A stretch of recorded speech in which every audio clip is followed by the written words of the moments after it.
guys, welcome back to another episode of the ELVOLVE podcast, where we have interesting and insightful conversations with really cool people.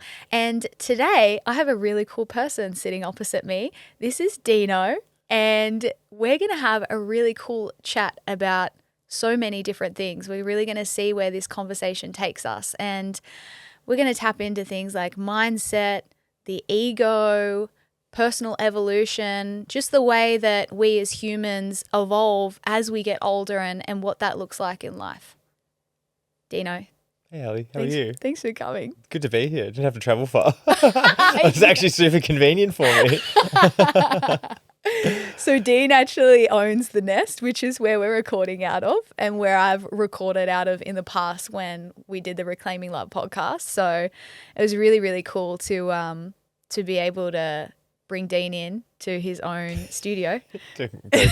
Come from upstairs to downstairs. Yeah, and have a chat. You're actually the first man I've ever interviewed. Really? On a podcast, yeah. Didn't you do Trav? Or you haven't done Trav? Well, I wasn't interviewing him. He was interviewing me. Okay, sorry. Yeah. Yeah, makes sense, yeah. You're the only dude on my First season. one, crack the seal. On this season. Oh, You're the only exciting. man. That's exciting. Yeah. Why do you think that is? Why do you think you just haven't found... Well, I had amazing women, and then I was like, I should probably get a dude on. And I was like, who's a cool dude? And I was like, Dean's great. I feel like you've been on a really cool journey, like recently as well, like just in life, what I know about you. And I'm excited for more of that to come to the surface through this chat. And also recently you've done some really cool things, and I'm super intrigued and interested to hear about how that's played out for you and how you're feeling now in life. But I want to start off, I want to talk about adversity and suffering. Perfect. Hear me out. I like to think that adversity and suffering are a necessary part of personal evolution, right? You know, like in life, there's always going to be challenges and obstacles that we come up against. And a lot of people come up against these challenges and they're like, why me? Like, why is this happening? When really, if you look a little bit deeper into it, like whatever you experience, it's going to give you something as well. You know, I like to think of these challenges as a bit of an initiation, you know, into who you get to be. And so what I'm curious about is, has there been a time or multiple times in your life where maybe you've come up against adversity or suffering, and what has that given you? I heard recently where it talks about like adversity is a privilege and you get to experience it. And I know in my lifetime I've definitely dealt with a lot of, I guess, suffering, a lot of it self-inflicted, but a lot of it circumstantial as well. Like grew up small country town, didn't have many friends, very isolated. Like as a kid you just want connection, you want to have friends pretty much. Didn't have much of that, felt very isolated and lonely a lot of the time. That led into depression that you don't even know at the time. So like going through that at a young age, like I always believe that it's better to go through adversity earlier or quicker, because then obviously you have more time to deal with it and figure out who you want to be. But definitely as a young kid, felt very lost, isolated, depressed, sad, and having to have the tools to then figure out how to get out of that and then become a happier human being in general. But I believe that anything hard you go through, either self-inflicted or circumstantial or someone passed away, whatever it is, it's like it always gives you something if you look hard enough. Like I love this thing from Paul Chek. He talks about the pain teacher. And it's like any bit of pain that you go through, physical, emotional, mental, is there to teach you something. But it's like, do you want to learn from that pain, or do you just want to keep hiding it or distracting yourself with whatever it may be to not actually feel it? I had a friend, and her dad passed away when she was quite young, and she was a really good student. She was really good at sports. She was amazing. From the outside, everything was fine. And I remember I sat down with her, and she was just really sad one day. And I asked her, I'm like, what's going on? And she told me, and it just always stuck with me, but she said, I think I'm distracting myself with anything I can to not feel what I have to feel. And that hit me, because it's just like, how many people do you know that have trauma, have sadness, have all these issues, and they can just turn up the volume in another element of their life. They can go, I'm going to go harder at work. I'm going to go harder at my job. I'm going to go harder at sports. And we all live with this kind of like chip on our shoulder, all this sadness that we just push away because we don't want to feel what we have to feel.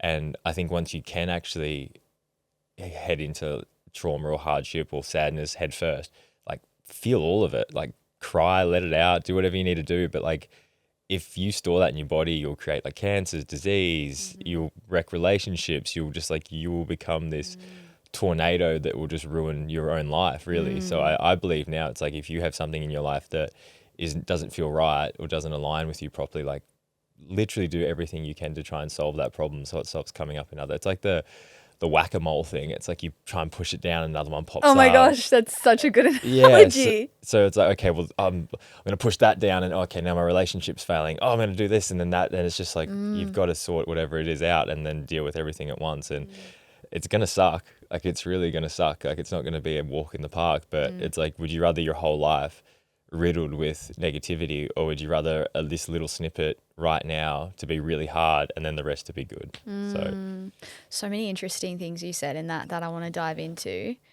One being what you said just recently about like the emotions and needing to feel them, especially those lower vibrational emotions, you know, like when you think about anger, when you think about the picture of what anger looks like, someone actually expressing rage, imagine tucking that away and pushing it down and storing it in your body.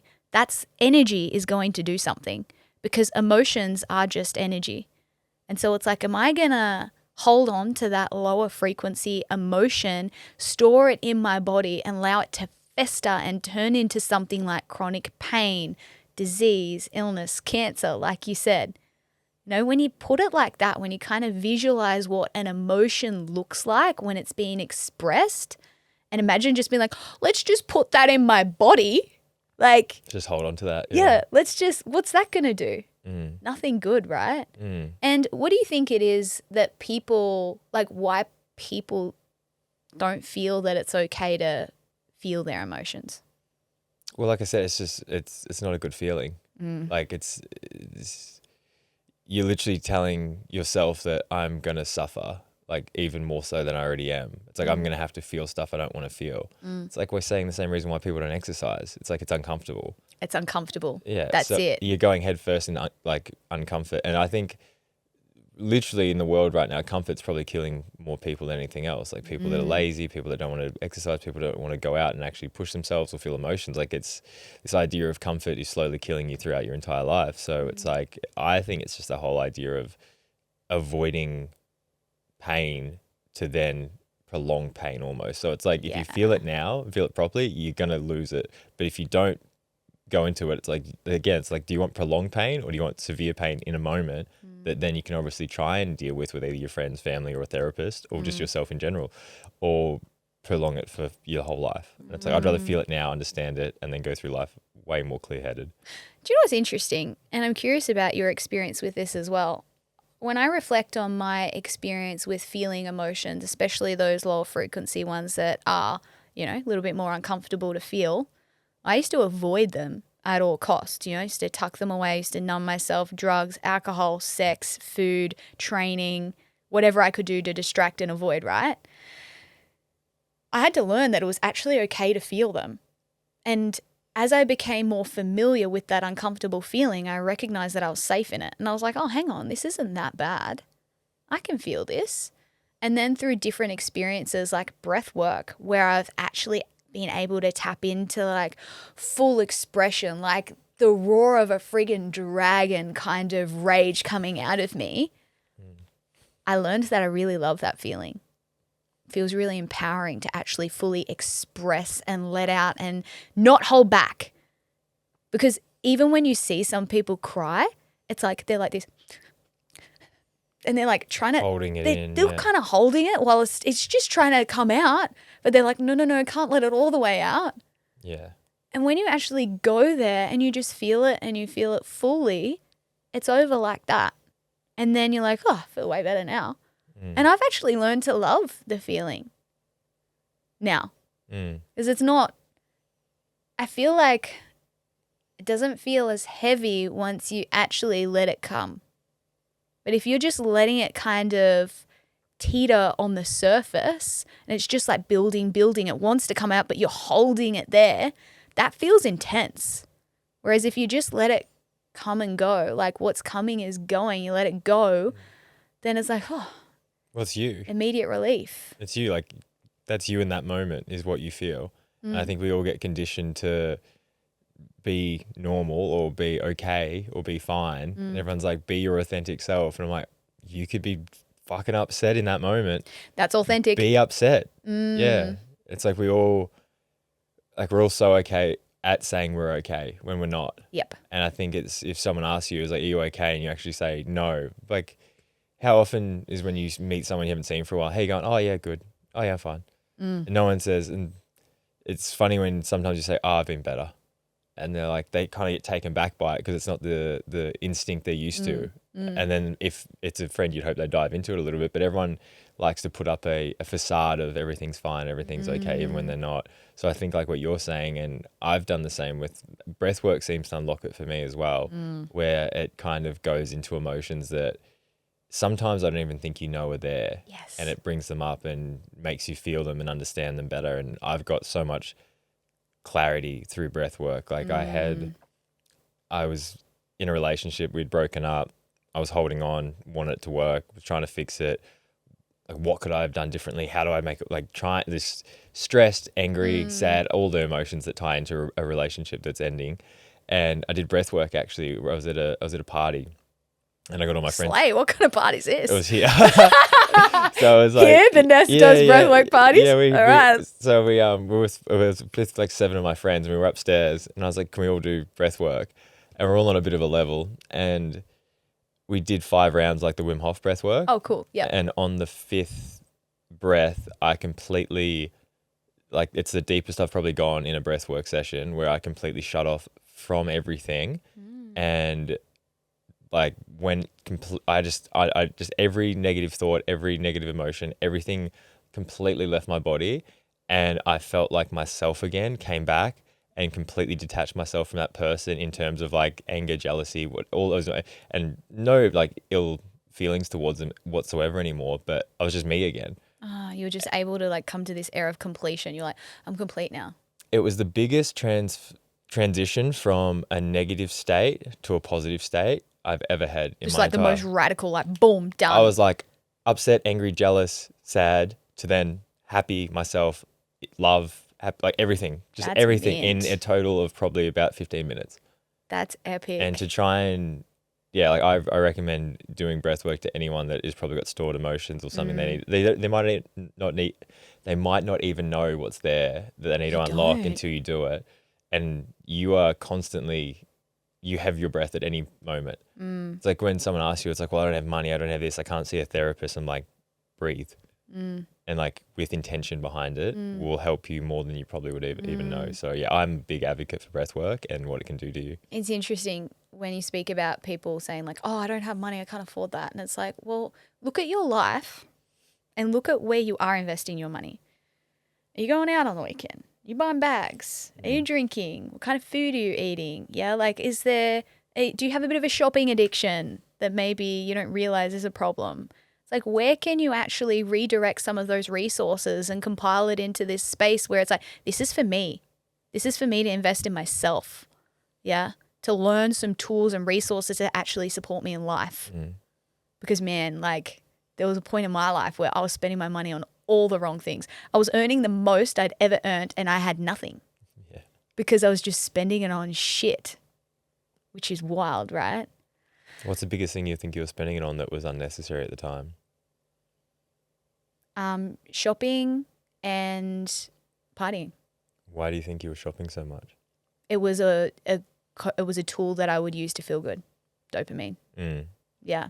So it'll pick me up. Oh yeah. I had multiple packages at the door every day. And how long would that last, that feeling? Not long. Not long, you know. Do you know what's interesting when we think about like that instant gratification thing?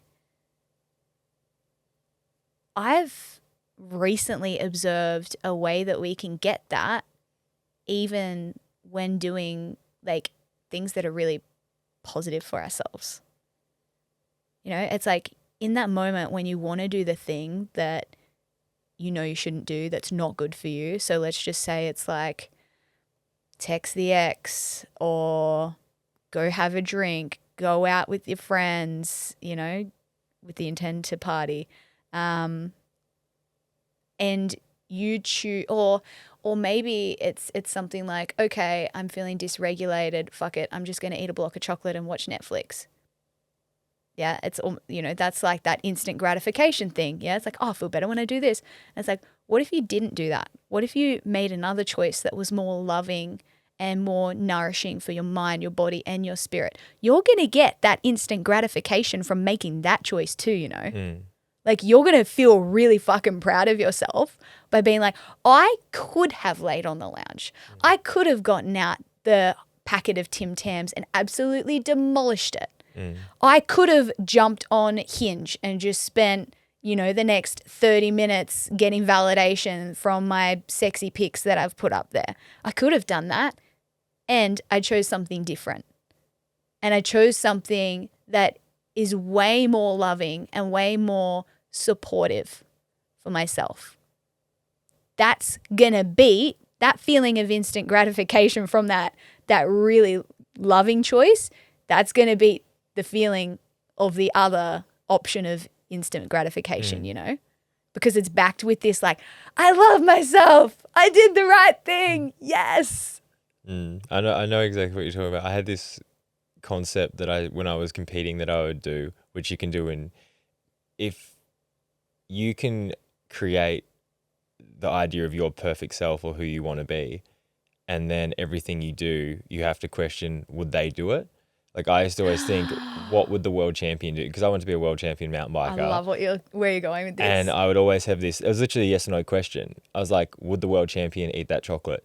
Probably not. So I wouldn't eat it. Would the world champion go to the gym and get up early? Yeah, so do it. So it's like, if you can make the perfect version of yourself in your head, or write it down, like, this is what the perfect version of me looks like. He does this, this, this, and this. And then every time you have a decision that is a yes or no question, do I go here and experience this?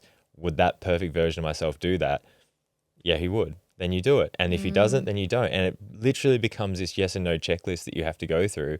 And you realize that that's how you build the perfect version of yourself. Everyone thinks it's this idea of this grand thing coming out, and now I'm suddenly this amazing, healthy, fit person that is loved by everyone. It's like, it's literally day by day decisions that you have to tick off every day. Going to the gym, drinking more water, cooking more food, being more kind, smiling at strangers, like all these little things. If you can tick those off every day, shit, now suddenly I'm the person I wanted to be. Like, it's not this grand gesture that happens and suddenly everyone goes, oh my God, Ali's amazing or Dean's amazing. It's like, it's so many small things that happen in your day-to-day life that build that. So I think if you can look at yourself and what you want to be and then literally go, would they or wouldn't they do it? This is manifestation, you know? Yeah. Like, this is how you be the future version, you know, be what you want to attract, right? And I have another, it's literally what you're saying. It's just in a different way that I describe it. I picture it as if it's like the Channel 10 version of you. Yeah, like when you think about a radio station and you think about different frequencies, energetic frequencies, and you think about the frequency of abundance and love and gratitude and opportunities and being magnetic and things just coming your way because you're so in alignment, that's Channel 10 Dean. Yeah, he's up on Channel 10. What's happening for Dean on Channel 10? Yeah, it's like he's in alignment. He's fully expressed. He's authentic. He's in alignment with his mission. He's serving people, like he's giving back. He's got all of these magical things coming his way, all these great opportunities. He feels awesome. It's like, okay, what does this guy's life look like? How does he wake up in the morning? What's his morning routine? What does he eat? How does he nourish his body? How does he move his body? What kind of company does he take? Where does he invest his time and energy? What kind of people does he allow access to his energy? What standards does this guy have for himself? Yeah, that's the Channel 10 you. And then it's like, okay, when you get clear on all of those things, it's a roadmap. It's like, that's how I have to live my life, right? And that Channel 10 you is going to evolve. I like to think of this this journey of personal evolution, like it's a never ending thing, right? Like there's never like, oh, I've done the work. It's like the work never ends. It's kind of like this path, and the path has checkpoints. Okay? And you can only see to the next checkpoint. Yeah, you can only see to that next like channel 10 version of you. You're like, that's what I can say. And then when you get to that, then that picture evolves again because more possibilities are available to you once you get to that checkpoint, once you reach that channel 10 version of you. Yeah. It's a mountain with no peak. Exactly. And so it becomes this really fun experience when you can make peace with the fact that it's like the journey to that checkpoint is also the reward, because that's where you're going to learn about yourself. Those micro choices that you're describing, that builds self-trust, and that builds a higher sense of self-worth, because every moment you're choosing to align yourself with that next checkpoint, with that channel 10 version of you. And like, that's where the magic is. It's in the journey on the way to that. And then when you get there, you're like, fuck, I'm here. Okay, cool. And you get to relish in that for a moment and, you know, be really proud of yourself for all of those little choices that you made that were more loving and more honoring and, you know, more in alignment with your truth and the person that you're becoming. And then you get to be curious about what that next part of the journey looks like. And you get to go again and be like, oh, well, what else is available? Because I made all of that happen. So what's next? It gets to be fun, because some people are like, oh no, not more work. Like I've done so much. It's like, it gets better and better. You know, the further along the path, it gets better. The more checkpoints you reach, it does get better. You get better at it. Yeah, exactly. You get a lot better at it. I think what you said there as well is like, if you're not enjoying the experience that you're putting yourself into, even if you achieve the goal at the end of it, you won't be happy for very long. Nope. And this is coming from someone that I was able to achieve a lot of my goals in competing and racing. And I loved a lot of the experience. I loved training. I loved being with friends. I loved traveling. I loved everything around what I was doing was amazing. The racing was like the cherry on top that I got to do. And then as soon as towards the end of my career, I stopped enjoying the experience so much. Even when I would do well, it didn't really matter. And I think it's hard to tell people that haven't ever really been successful in any one of their fields or achieved a goal, that you tell them that like the goal doesn't matter so much. Like I think back at some of my achievements in racing, and most of my fond memories are experiences of like traveling around in vans with my friends and having these experiences, like riding my bike in the Swiss Alps and stuff. And it's not like I can't really remember much of when I got my like first podium or like got this like from the outside a very large achievement. It's kind of all goes in the wayside and you kind of forget about it. But like these silly moments that really cost nothing and were just kind of, I don't know, throwaway moments to maybe some people, were like the ones that seem to hang around in my mind as really like core experiences that I got to do. And what do you think is, I guess, like a fundamental aspect of those core experiences? Like what was, well, I think just pure enjoyment. Yeah. Like just enjoying the company of my friends, the place, the location, like all of that to me was just, I don't know, really nice moments. And I feel like it's obviously different for different people, but I love connection with people, and I think I just cherish those connections in those places. And yeah, I don't really reminisce too much about a race I won or like standing on a podium. Like all that kind of just doesn't, for me anyway, it's like it was kind of cool in that moment, but like you wake up the next day and there's another race and everyone's already kind of forgot about it, and it just like it doesn't matter that much really. Yeah, it's like the human connection, the shared experience of something precious in the moment is what really sticks around, right? Yeah. And that's like forged through shared experiences and also just going on a journey. Like as you were describing that, I just had this picture of myself like in high school, you know, being a part of like a touch footy team and all of the trainings that we would do as a team. And then you'd be in the carnival and everyone's like rallying around each other. And then we'd have the boys team, we'd go watch the boys. And then, you know, just hanging around camp and getting massages together, getting snakes, and just like, the shared experience was so fulfilling rather than actually winning at the end. You're part of something that's like bigger than yourself. And I think that's what people want. And I was thinking back the other day, I had like a day of just, I guess, reflection. It was like a moment. I'd sold my house down in Victoria and I made a fair bit of money, and it was just like this kind of achievement of like getting to a certain point in life. I guess I've like had a milestone that I achieved. Cool. And I was like, oh, this is kind of cool. And then I was reflecting on like moments in my life of, I guess, fulfilling goals, and I was like, what am I most proud of? Like, is this something I'm most proud of? And like, I know money isn't something that I'm super proud of. Like, yes, money's necessary, and I'm not saying don't strive towards something, but I thought back to people I'd like helped, and I think looking back at that, like that all eclipsed anything that I'd done. It's like, how have you helped other people? How have you pushed other people forward? And I know for myself, that's like it's like planting the tree that just keeps on growing, and you know that as far as they go, you had a little part to play and you push them in the right direction, and then they use that momentum to achieve what they wanted. And that to me seems like the most fulfilling thing, is just like, how do you help others? Like, how do you show up and help others when no one else is watching, when you don't actually get any direct benefit back besides that feeling that it creates in your body? And it's like, if you can focus on that, I think that's probably the best thing to do. It's a beautiful energy to hang out in. Like, it feels really good to be of service and to be supporting other people, and to just know that you're giving back in that kind of way. And I think that's a really pure energy to hang out in. And it's like, when you look at energetics, it's like attracts like, we attract what we're an energetic match for. And so it's like, with that in your awareness, it's like, well, what kind of energy am I containing? What kind of energy am I choosing to hang out in? How am I being intentional with creating that? And some people hang out in like a victim energy. Poor me, oh, that happened to me. Of course that would happen, and it's easy to fall into that. It can be. It's very easy. It can be. And I think the most important piece of the puzzle, the most important ingredient, is curiosity and self-awareness, and the power of observation and starting to observe yourself. Observe the way that you feel in certain situations, and then being curious about it and be like, what's that? Yeah. What's that about?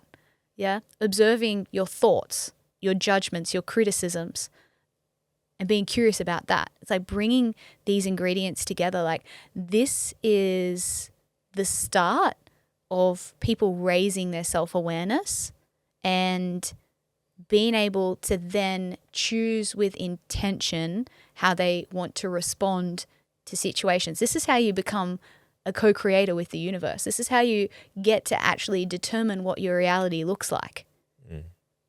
And I think it's really important. It's really powerful, and it's really fucking cool when that starts to click into place, because you're like, oh, mint.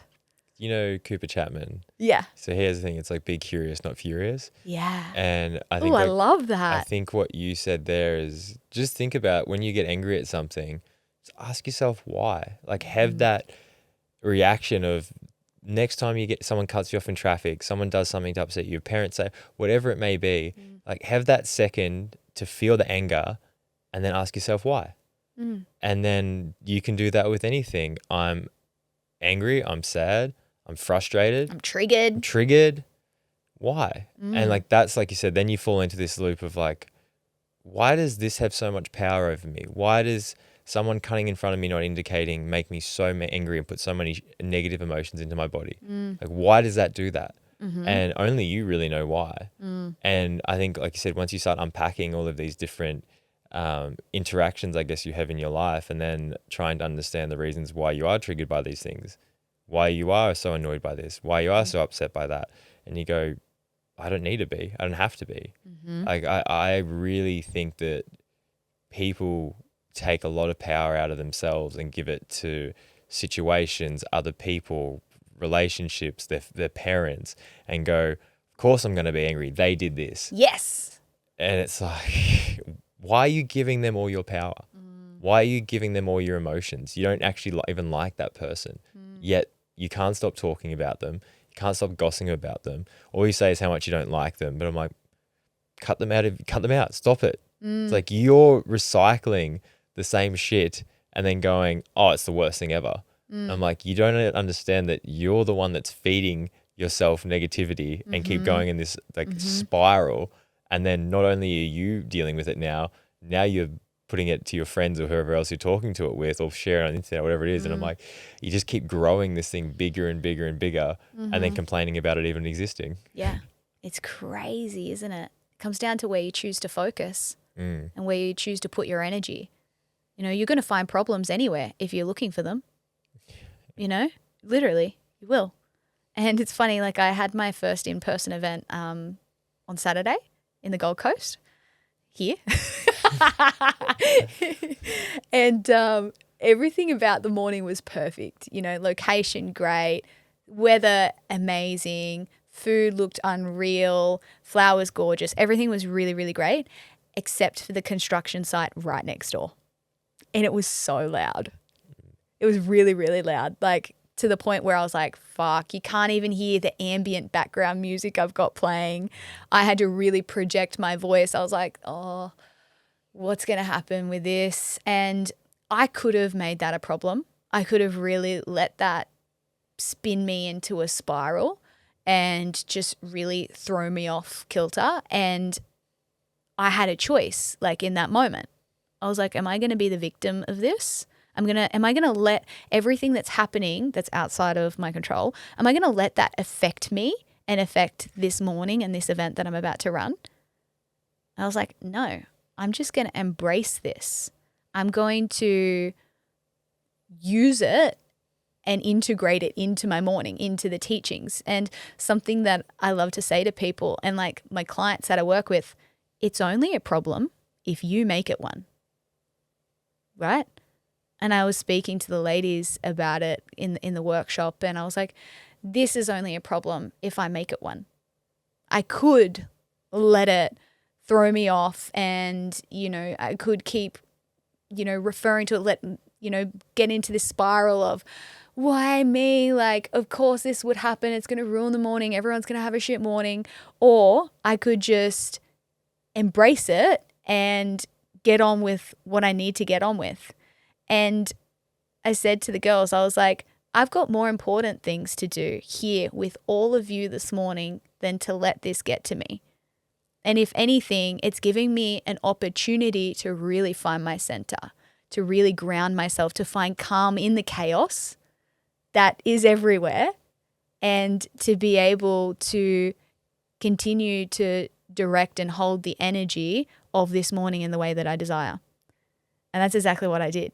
And it ended up being an unreal morning. And yeah, it was just so cool. And so there's something really powerful in that. It's like, are you making your own problems? I heard this thing, it talks about don't pray for an easy life, pray for a life with problems that you can solve. Yeah. And I think it's like that. And the whole adversity is a privilege. It's like, what are these hard things teaching me? What are these hard things here to do? Like you realize that it's like everyone wants to, again, comes back to comfort. They want an easy life. They want all these things to be perfect. Like how many days would you live in a world where you didn't have any problems, anything to problem solve, any issues, any boring? Yeah, you go, this sucks. Like I have this thing, I'm like, imagine if you got everything you ever wanted tomorrow, how disappointed you'd be. It's like everything worth having, you have to actually put effort in to get it, or else you won't appreciate it. You won't enjoy it. And who would you become? Who would you become if you just got it all handed to you? Rich trust fund kid that no one likes.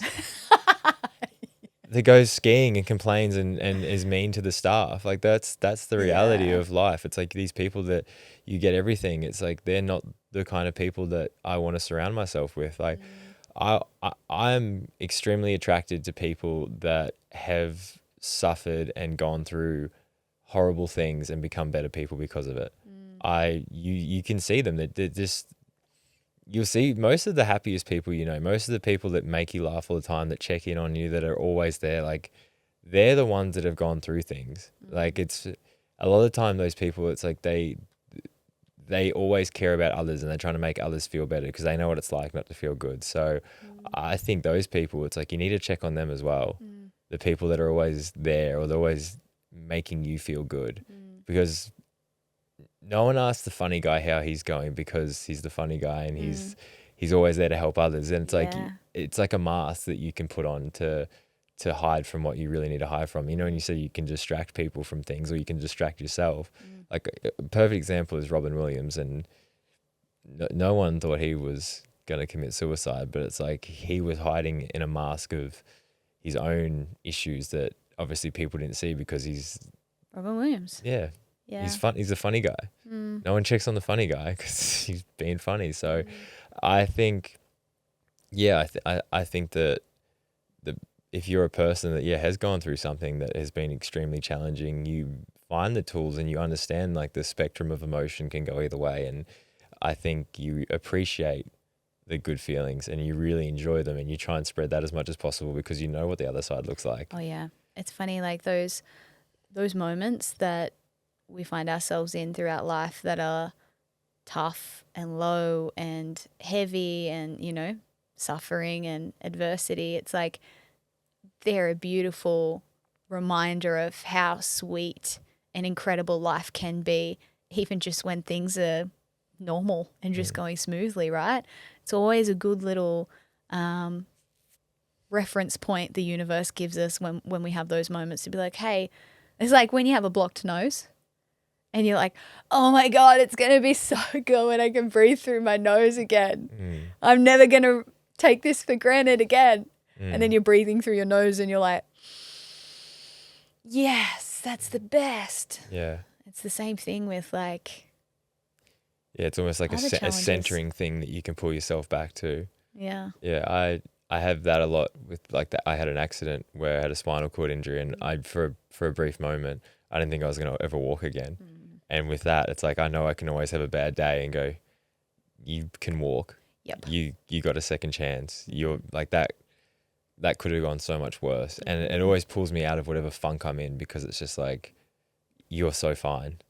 Like, yes, everything, like, yes, the work might be tough. Yes, the girl might have not texted you back. Yes, your friends are being a dick. Like, whatever it may be, it's like, go back to now and go, you're happy, you're healthy, life's not bad, this will pass, you'll be fine, get over it, you're good. And people that don't have really traumatic or horrible events in their life can't use something to center themselves again or pull them back out, because they've only have like this minor thing happened, that doesn't really matter. And I think negative things, as bad as they can be, can also really make you appreciate the positives more, or just the normal as well, like you said. So what did it give you? Because that was obviously a big challenge for you. That was a huge obstacle, a life-changing event in ways. What resources did that experience give you that's made you different and made you better in ways today?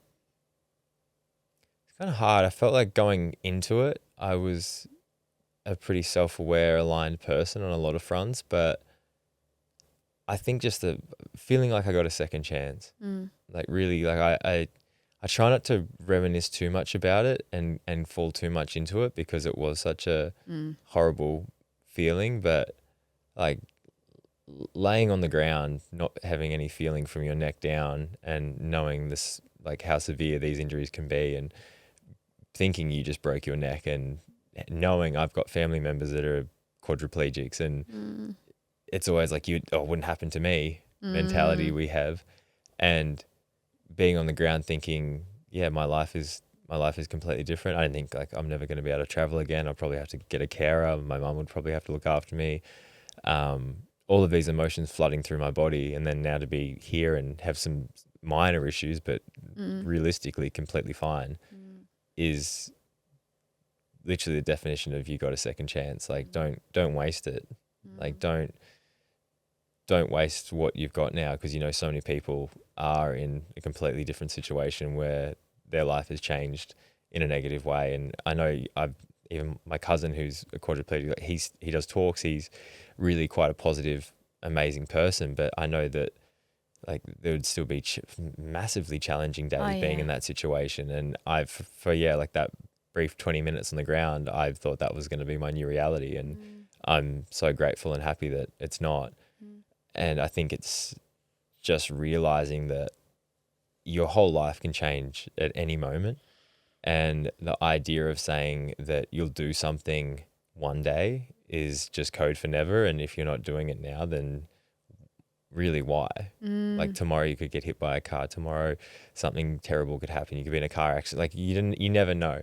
So it's like if you have something that you really feel like you should do, it's like go and do it. Was there anything that you had that you wanted to do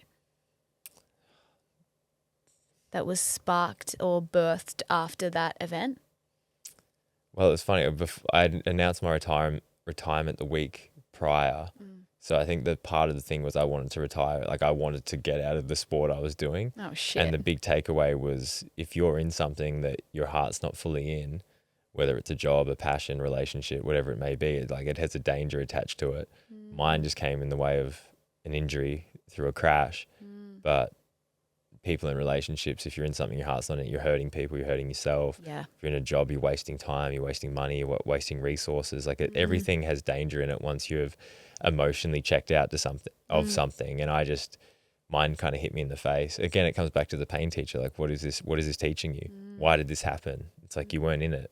You weren't invested. I know before I had that accident, I was checked out. And it's like in a sport that's so dangerous, you can't go into it and be emotionally and mentally checked out of it and think everything's going to be all right. It's just the risk is too high. So I learned a lot from that, and I had to go through a lot of pain to really like center that in my body. And now after even doing like the NLP course and having people really go, what do you want to do? And are you fulfilling this thing called life? And it's like, if you go, no, this isn't what I want to do, then change it. Like I think we take away the power that we have and we give it to situations and go, oh, of course I can't move. This is my hometown. Or I can't get out of that relationship. We've been together 7 years. We've got a dog. Oh, I can't do this. It's like we find as many excuses as we want to stay in something or stay with someone or whatever it may be because of fear of, I guess, actually stepping out and becoming the person that we should become. So I think it gave me maybe a bit more power on just do what you want to do. Epic. It's also like that comfort zone, right? It's like your nervous system will choose a familiar hell over an unfamiliar heaven. And so it's like, even though I'm unhappy in the relationship or the job or the marriage, or I know that I'm not fulfilling my purpose, I know that there's more available to me, I know that, I'm unhappy in this town that I live in. It's like, it's still your familiar zone, and familiar is comfortable. And so sometimes it's recognizing when the ego is just trying to keep you safe, and whether you can lovingly have a little chat with the ego and be like, hey, I recognize that everything that you're saying is just trying to keep me safe and keep me in this comfort zone that we're in. And also, I need to see what's on the other side of this door. I need to step out of the box. What's going on there for me? I'm curious, you spoke about NLP. How is that? It was really good. So obviously Liz was recording here and Katie and Beck, they were all in here. And every time I would come in and talk to them before they'd start their podcast, we'd pretty much record a podcast with what we were talking about. Totes. And then before they'd start, they're just like, no, we need to stop. You need to come into the room. You're coming into the room. You're doing NLP. Yeah. And me being the resistant person I am to change, and also seeing a lot of my mother in Liz, which is quite funny. She reminds me of my mother and also looks somewhat like my grandmother, which is a weird combination of the two. And I'm definitely resistant to stuff with my mother. So it was like all kind of built in together. Beautiful. It's divine. Yeah, I was resistant. They kept pushing me. And eventually I cracked and I go, okay, I'll do it. And I went in and I knew somewhat to expect after dealing with them recording here and kind of knowing that it would be quite intense and a lot of stuff would come up. Yeah. But still, I guess, was somewhat more eye-opening than I thought. And just seeing the change in certain people and the realization in certain people and the just shift in emotion from extremely negative, extremely sad, extremely confused to then very self-aware, happy and driven people, like in a course of a week was pretty incredible. And I think my biggest takeaway was the fact that I've never committed 100% to anything I've ever done in my life. For what purpose? Fear, mainly. I think it was mainly fear, yeah. Fear of what? Assortment of different things.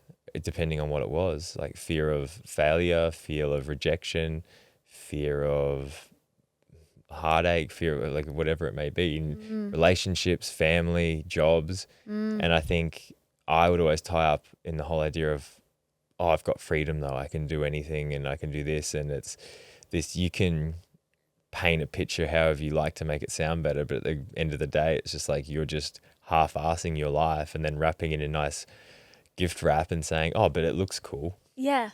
And I think that was the biggest takeaway. Like I had a pretty successful career in mountain biking, and looking back, it's like I half-assed so much of it.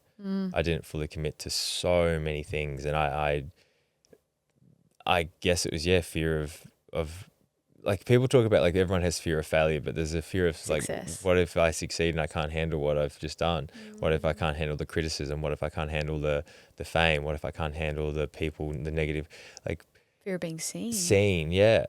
Yeah. So it's like all this come into play. And I guess it was one of those things where it's like, how badly do you want this thing? And I guess for a lot of the time it was like, I kind of was happy being kind of somewhat mediocre. Like realistically, that was the choice I chose in the time. But like people talk about, I have no regrets, and I, in some ways I don't, but also in other ways I really do. Knowing that, like, we talk about the whole idea of not fulfilling your full potential, and I've talked to a lot of people on my podcast that are very successful, and at the end I ask like, do you have any regrets? And everyone's like, the only regret would be unfulfilled potential. And that's as a whole, that's everyone's scared of unfulfilled potential. And I just know that I left a lot on the table, and it's trying to be aware of that and then going into another endeavor, not leaving so much on the table again. Cool. So what's that endeavor? Well, obviously I've got the studio here, and it's trying to be a bit more, I guess, invested in it properly, and knowing that stop looking to the next thing.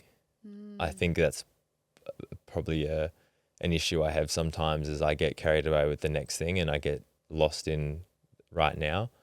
I always look at the future instead of the present. And I think in a business sense, you're missing out on what you have in the moment, and how do you grow the thing you've got now. Stop looking at the next shiny toy or the next shiny business endeavor or the next person or the next whatever. It's like, what have you got now? What are you putting effort into right now? Focus on that and grow that and care for that properly. Yeah. And don't be so enticed by what's around the corner or what's next. It's really cool.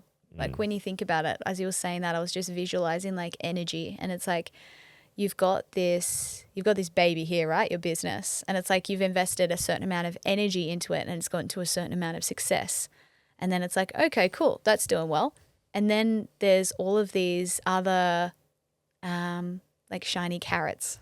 Yeah.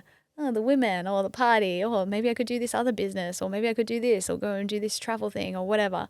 And it's like those things represent like places where you can just be leaking energy and wasting energy.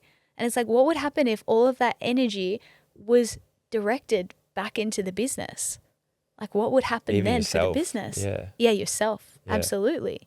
And so it's super interesting. A lot of people are maybe not being as successful as they could be, is because their energy is all over the place. It's not congruent with one thing. And like, if you think about a goal that you have, like for me in the past, my goal was like, my business, like getting my coaching business off the ground, that's my main goal. Yeah, that's what I want it to be successful. And then I took a pause and I looked at my life and I was like, it's getting like maybe fucking 2 or 3 hours a week from me. How does that amount to success? Yeah, it's getting no energy. My energy is partying, going out, wasting my energy on all of these different things, not to what actually mattered. And it's super cool when you start to reflect in that way, because then it's like, oh my gosh, like of course the business isn't, where I want it to be, because it's not getting the energy that it needs to actually thrive. Yeah. A big thing that I keep going around in my head, and I guess towards the end of a year, you really reminisce and reflect on where you're at. Seems to be a time where a lot of people do that. And it's the whole idea, like, nothing changes if nothing changes. And for me, I guess I look at my life and from the outside, it looks very appealing and shiny, but from the inside, knowing that I'm not where I want to be. And it doesn't matter if people look at your life and agree with it or think it's great, or it really doesn't. It's like when you get home and lay in your bed, are you happy with what you're achieving? Are you happy with the direction that your life's going? If the answer is no, then like change it. It doesn't matter how shiny it looks on a Instagram post or what people say behind your back in a negative or positive way. It's like, are you on the path that you want to go down? And if you can't answer that truthfully or say yes, then how do you change that? And you change that by changing things in your life. And if you don't change anything in your life, you keep going down that path. And it's like really reflecting on that. And then even now sitting in that a lot and going, okay, what do I need to change to get the results I want? And right now, like I said, I'm sold my house. I'm getting more money. I'm looking to have people manage. I want to change my life because I know that I'm not doing exactly what I feel like I could do, or not exploring or seeing what I could do. And it's just like, there's so much more life out there to live. And I feel like I said to myself last year, I don't want to live the same year again as I did in 2024. Cool. And I felt like I did in 25. And then that was like, okay, well, if nothing changes, then nothing changes. So I'm like, all right, let's start changing things. And it comes back to like opening a door that you might not know what's on the other side. Yes. And realizing that life has so many different experiences that you can go down, and you don't know what you don't know. So I'm like, the more doors you open, the more things that you can experience, you'll be able to understand that there's more life out there. Yeah. And you don't know what you might enjoy. You might think you love something, you do it, and then you hate it. And this idea where it's like when you're hiring someone, it's like hire slow, fire fast. And you can translate that into a relationship. You can translate that into experience. It's like, take time with what you're trying to do, understand whether it's for you or it's not. Soon as you know it's not, get rid of it. Pop it in the bin. Pop it in the bin, do something else, and then go to the next thing. We hold on to things. We do the opposite. We hire fast and we fire slow. And we jump into something that we don't know, and then we don't let go of it because, oh, maybe it'll get better. Oh God. It's Maybe it'll be like fun. investing in the potential of a partner when you're like, their actions are not Yeah. like aligning with what they're actually saying to you. Partners, friends, experiences, countries, towns, everything. It's like, again, it's like having these conversations with yourself. Is this for me? And I guess I've always been a person that's very much, I'm going down my own path and doing what I feel like I want to do. And if it doesn't feel right to me, then I get out and I do something else. And I think that is challenging for people because it holds a mirror up to the things that they're doing and the things that they might not be actually aligned with anymore. But I'm good at it. Like the whole thing with mountain biking, I was really good at it. And I gave that up and started in a new career where I had absolutely no talent, skill, or it was just, let's do something you've never done before and you have very minimal experience and see how it works out. But to me, the experience of trying that seemed as appealing as if it was successful. And I got to experience the whole process of building something because that's what I felt like doing in the time. That's cool. And I look back at my racing and I miss parts of it, but I also think about parts where I had to go practice in France and it started pissing down rain and the track was super sketchy, and the fear that was in my body about trying to compete when I wasn't physically putting in the effort of training and mentally I wasn't there as well. And I look at that and I go, I would rather do anything else than go risk my life on this sketchy track in the middle of nowhere, away from my family, away from my friends. And I look at that and I go, okay, you made the right call. Totally. Yes, there's days when I see people in France competing and they've got the big crowd and everything, and like I was one of those guys that was in it and doing it, and there's always going to be a part of me that does miss that and go, shit, I used to be really good at something that was seen around the world and people praised me for it, and that was cool, but at the same time it wasn't for me anymore. That part of my life came and went. I love what you're saying there, and I'm curious about what that means for your own evolution. Like when we look at that a little bit closer, before we started recording, we were speaking about the ego. And I'm curious whether that's reflective of your own personal evolution in that sense as well. It's like, did past Dean, who was, incredible at what he did with mountain bike racing and like was part of the notoriety of that was that feeding something within you that you needed at the time. And then as you've evolved and grown and things have shifted for you in terms of what's important, what your values are, your goals, is that what's maybe shifted you away from that kind of thing? I think the ego is important to have, but I've got a analogy of you want the ego in your passenger seat, but you don't want it steering the ship. Like you want it there, Yeah. and you want it to help you direct you to where you want to go, but you don't want it to have its hand on the wheel. You're driving the ship. You're driving the car. You know where you want to go. It can direct you down similar certain paths, but don't let it take over. Yeah. I think a lot of people let the ego take over, and then when that happens, normally bad things happen. How would you describe the ego? I think with the ego, people give it this negative connotation, but it is you. Like your ego is you. It's what you want. But I think when people sometimes can go down a path of, like I said, having it steer you, it's like when we talk about why do I want to go and throw myself down a hill? Is it to be seen by others? Is it to be praised? Is it to be this idea of you're so good or you're so great because you used to be good at this? Like that's the ego. It's like to see me, to be seen, to be wanted, to be accepted. But do I really want to do that? And it's like, no, I don't really want to do that anymore. So it's like the ego wants to be validated. The ego wants to be seen. Yes. But me, I'm like, I don't care as much anymore, really. Nice. Like it doesn't matter like it used to. And like I said to you, I went out. What do you think changes that? What do you think brought about that change for you? Was it the injury? No, the injury happened after I had already retired. I think I like experiences in life, like I've mentioned. I felt mountain biking became very mundane and repetitive. Yeah, okay. And from the outside, I'm in Europe, I'm in America, I'm in Canada, like so exciting and amazing, which parts, yes. When you fly to Europe and you land in the same airport and you get picked up in the same hire car and you go to the same hotel and you sleep in the hotel and you wake up and walk the same track that you've walked for 10 years and you go back to the same hotel, and it's when I can play out my next 5 weeks of my life literally step by step with slight alterations, and you can go, I know exactly how it's all going to play out, the conversations, the track, the experience, everything like that.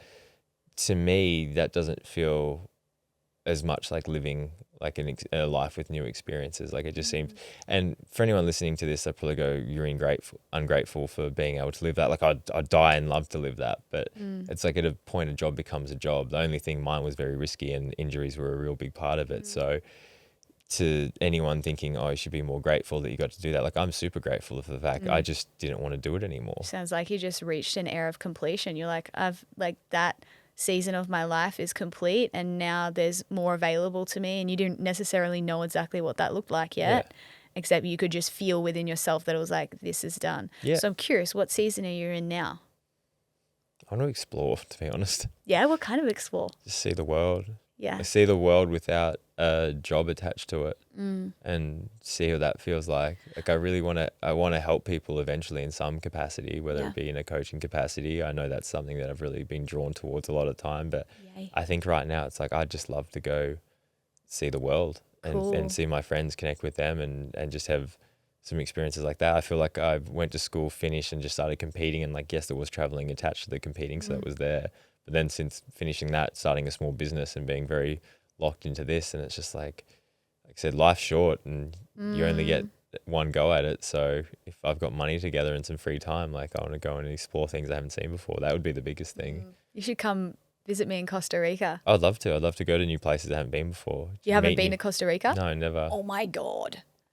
Like the place that I live, Santa Teresa, it is so freaking cool. Like the coolest people, digital nomads, entrepreneurs, like the locals are amazing and legends, so friendly, just really cool, interesting people, and just this really epic, like laid back, trendy energy there. Like it's unreal. Like if there's anywhere that I would like recommend to go, it would be there. Obviously, that's just going somewhere where you have no idea what you're going to eat, who you're going to meet, what it's going to smell like, where you might, like that's to me is Like I would always have a thing where I felt like my best authentic self when I'd be in an airport by myself going somewhere just new.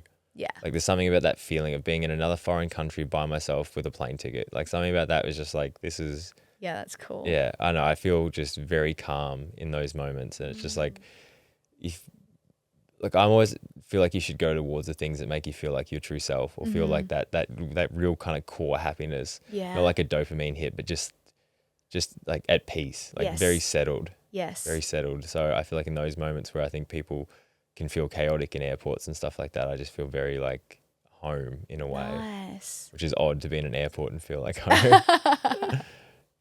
No, I can make sense of it for sure. Yeah. That's so exciting. I love that. So trying to do that and try and find love as well. I'm very in that point in my life, which since doing the NLP course, I think I've cut out a lot of different noise and like wasted energy and wasted like hookups and things that that aren't actually for you but are nice in the moment. Yes. Like it's funny, I'm talking to my friends about this and a lot of them always go, "Oh, you don't actually want a girlfriend." And I was like, that's all I want right now. Like that's 100%. And I was thinking about it more recently. It's like I think having someone, as much as you should be able to be the best version of yourself by yourself, when I have someone to reflect onto me what I need to be, that helps me so much. Like I know I better myself when I have a partner. I know a lot of people when they get in a relationship, I guess they settle and actually stop being the best version of themselves, where I feel like it's the polar opposite for me.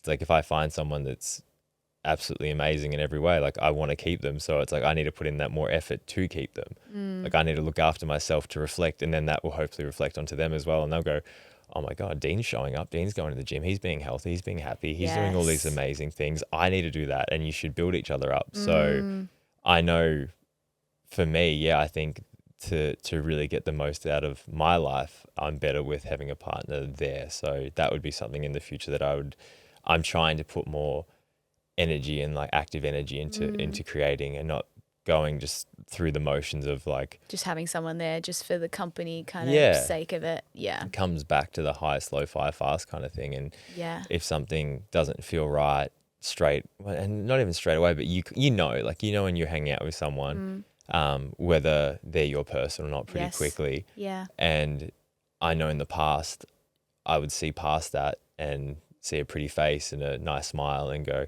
okay, like, well, you're not really my person, but you are very You're good looking. attractive. You're Yeah. attractive, you're good looking, this could be fun.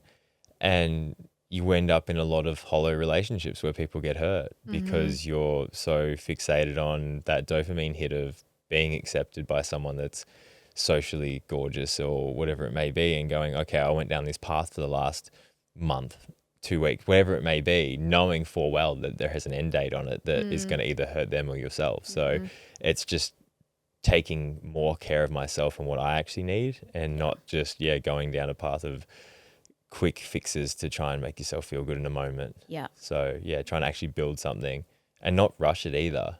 I think another thing is we want everything now. We want it right now. And it's like, if you can actually build something past a physical connection and go, do I actually have a real connection with this person? Do I want to be around this person? If like the whole idea, it's like, if you could never sleep with that person, would you want to still be around them? Would you want to still hang out with them? And if the answer is yes, I'm like, okay, well, build that first. Like actually build something strong before you get physical with someone. Yeah. Like the irony is that is in the past, and this might sound bad, is like if I really like someone, I want to build someone, I will actively not try and sleep with them because I want to show them that it's not a physical thing. Because I can understand for a girl, if a guy meets up with you and they just try and sleep with you straight away, it puts this idea in their head, does he want me or my body? Yeah.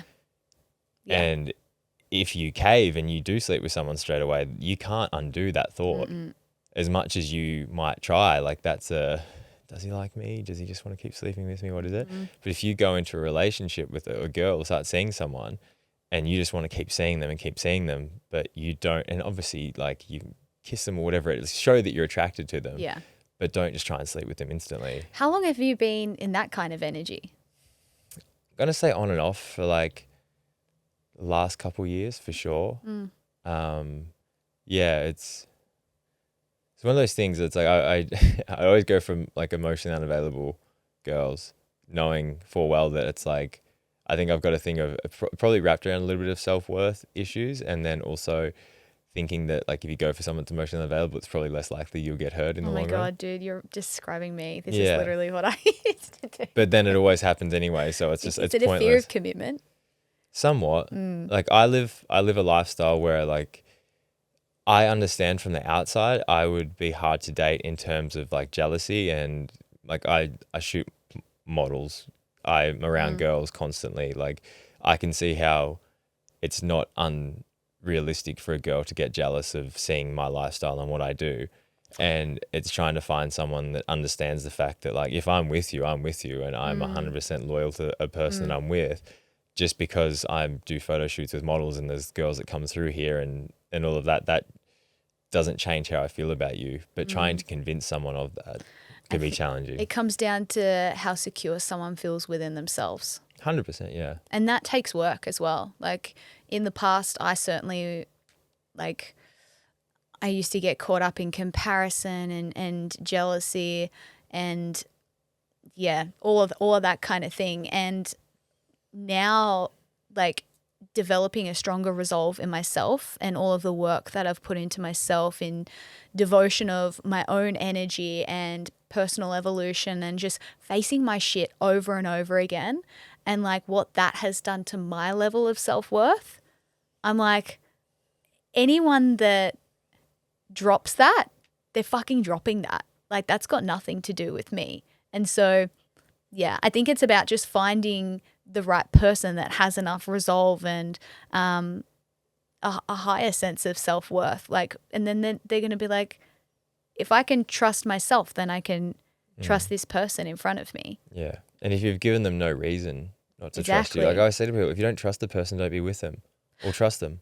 The worst thing is when people like carry their shit from the past, you know, past hurts and blah, blah, blah, blah. You know, I got cheated on, I got this, I got that. It's like, man, every single guy that I was with did something shady. And it's like, if I was carrying that into every new situation, you're just creating your own problems. You're just copying and pasting the same problem, the same sense of not feeling safe, the same jealousy, the same suspicion, the same, you know, that kind of shady energy. You're just recreating that in a brand new experience that otherwise could result in a completely different way if you actually just dealt with those wounds that you've picked up from past experiences. And ultimately it all comes down to what you experienced in childhood anyway. Yeah. You know, like I was relating to what you were saying around like commitment and choosing emotionally unavailable people, and a large thing that I really practice in my own life and that I teach my clients as well. It's like, you're always getting clues. Yeah. I like to think of life as a game, you know, like a computer game, and you're the main character of this game, right? And just like any game, there are different levels, and each level has its own set of challenges and obstacles. And it's like you need to resolve those things on that level so you can get to the next level. A lot of people just fuck around on the same level, repeating the same patterns in relationships, you know, and Nothing changes. yeah. And whatever you're not changing, you're choosing. Yeah. And so I started to notice this pattern in my 20s. Like I kept attracting men that were emotionally unavailable. They couldn't commit to me. And they were the clues, because energetically you attract what you are. So it's like, fuck, if I'm attracting what I am, then where am I afraid of commitment? Oh shit, could I be? Wait, what did I learn about commitment? Bless you. Thank you. Like, what did I learn about commitment? What was the picture of commitment for me when I reflect on my childhood? And then when I looked at my parents' relationship, I was like, oh, if that's commitment, that's probably not what I picture as my fairy tale, you know, relationship marriage. Like if I'm being honest, and also just holding so much love and respect that everyone's doing the best that they can. Yeah, our parents. And recognizing, fuck, that's where it all came from. Yeah, and it was all happening deep below the surface. And that's why I've energetically been creating this same pattern in relationship over and over and over again. It's me. It's the universe trying to show me what my fucking wounds are so I can resolve them. I can look at them. I can use the tools that I've picked up through NLP and breathwork and everything else, nervous system safety, to create a new experience for myself, change what I'm containing energetically so that I get to attract better. So yeah, It's interesting the change when you look at it as you're the problem. you Or are. I'm the problem. I'm the problem. And even in relationships, like you are part of the problem most of the time. Like yes, you can have people that are narcissistic and actually just But bad you people. attracted them. Yeah, exactly. People are gonna hate me for that. Like, and it's a very And why are you attracting them? it's a very complex thing, you know. I know, like, I've had clients come to me and we've like gone through their entire lives and it's been the same pattern, and it's like, fuck, why do I keep getting men that abuse me? And it's like, okay, like, we need to look at this is really complex, and I know that this might be challenging for some people to hear, and just please inviting you to listen with an open mind and a sense of curiosity, right? You can reject anything that I say. If you don't like it, put it down. You don't need to let it ruin your day or anything. But it's like, let's look at what's happening below the surface energetically. Yeah, maybe dad left when you're a little girl, and maybe that had a huge impact on your level of self-worth, and little you made that mean that you weren't lovable. And then maybe the home environment was unstable and mum had men coming and going, right? And you never really felt safe at home because there was just a lot of uncertainty and shit going on, right? And so on a deeper level, there are these beliefs that get created. Well, I'm not lovable. Dad left. Yeah. I'm not worthy. He left. Mum's not here with me. She's doing her own thing. She's got her own escapades kind of going on. She drinks a lot too. Yeah, I'm just not good enough. No one that's meant to just love me unconditionally has ever really fucking shown up for me. Yeah, I'm fucking worth nothing. Right? Now, if the universe is trying to show you this so that you can heal it, it's giving you clues all throughout your life. And these clues often come in the shape of the people that we attract in relationships, the way that they treat us, the way that we allow ourselves to be treated. These are clues. These are showing you about you. It's showing you that, see, I'm not lovable.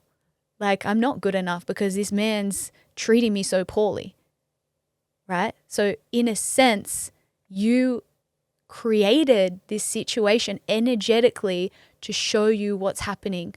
Yeah. And once you actually start to observe and be curious, like I said, you can recognize these things, and then you can choose different. And then you can reach out to people for support to actually help you rewrite those stories, to help you reprogram what's happening on a deep unconscious level. So energetically, you begin to attract different.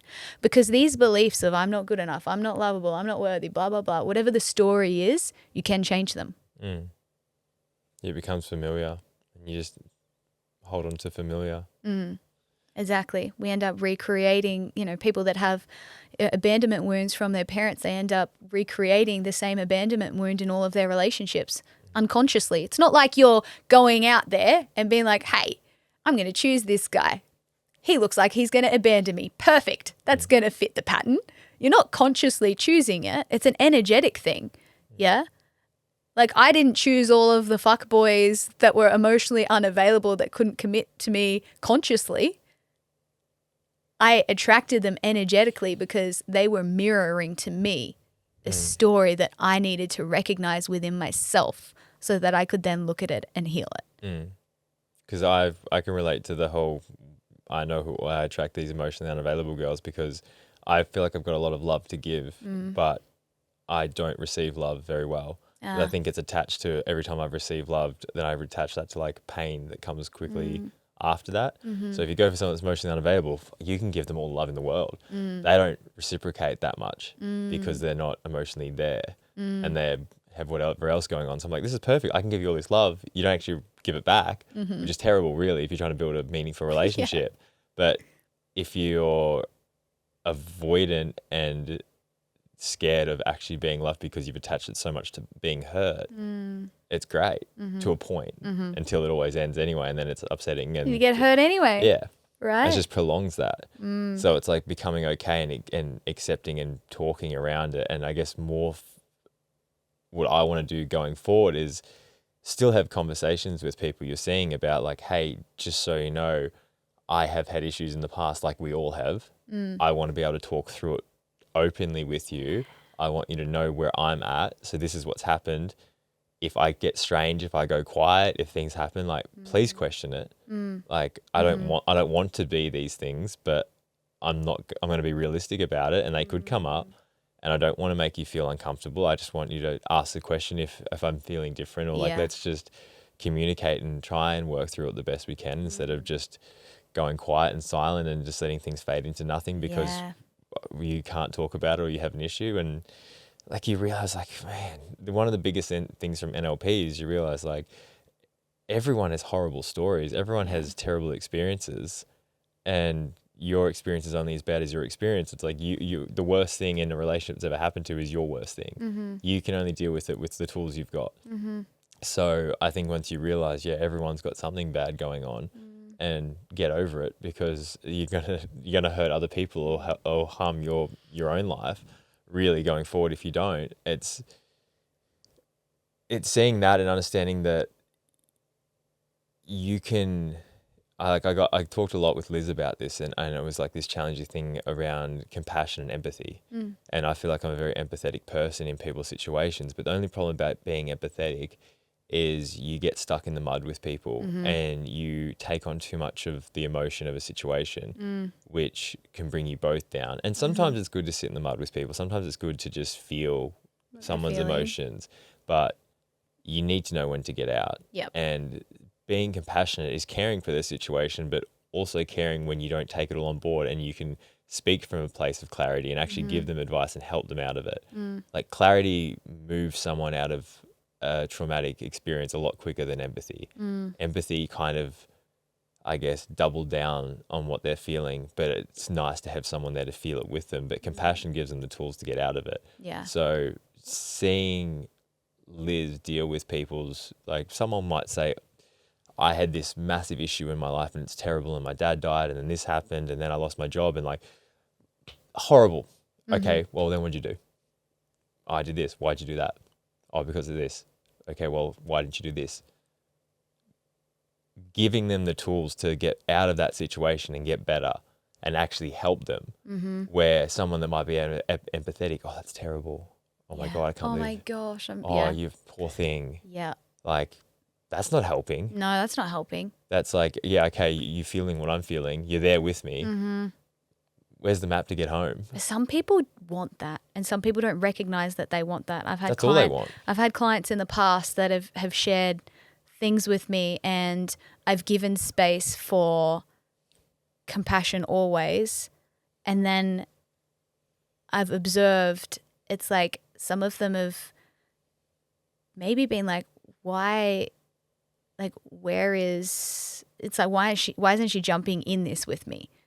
Do you know what I mean? Like, in the sense of, like, it's like they're really wanting the sympathy and wanting you to lay it on thick and be like, yes, you're right, it's been so terrible and this and this and this, like beyond what, is, I guess, like a reasonable response. They really want you to jump in with it.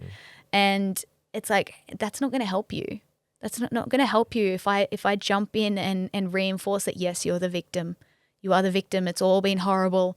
Yes, it makes sense why you haven't done all of these different things. Yes, stay there.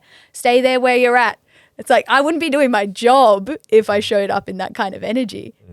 One thing I saw with NLP, it's like just someone would say like the worst thing that's ever happened to them. And then at the end of it, like Liz or whoever was talking to them would just go, end. And straight away, you feel like your issues aren't as big as you've made them.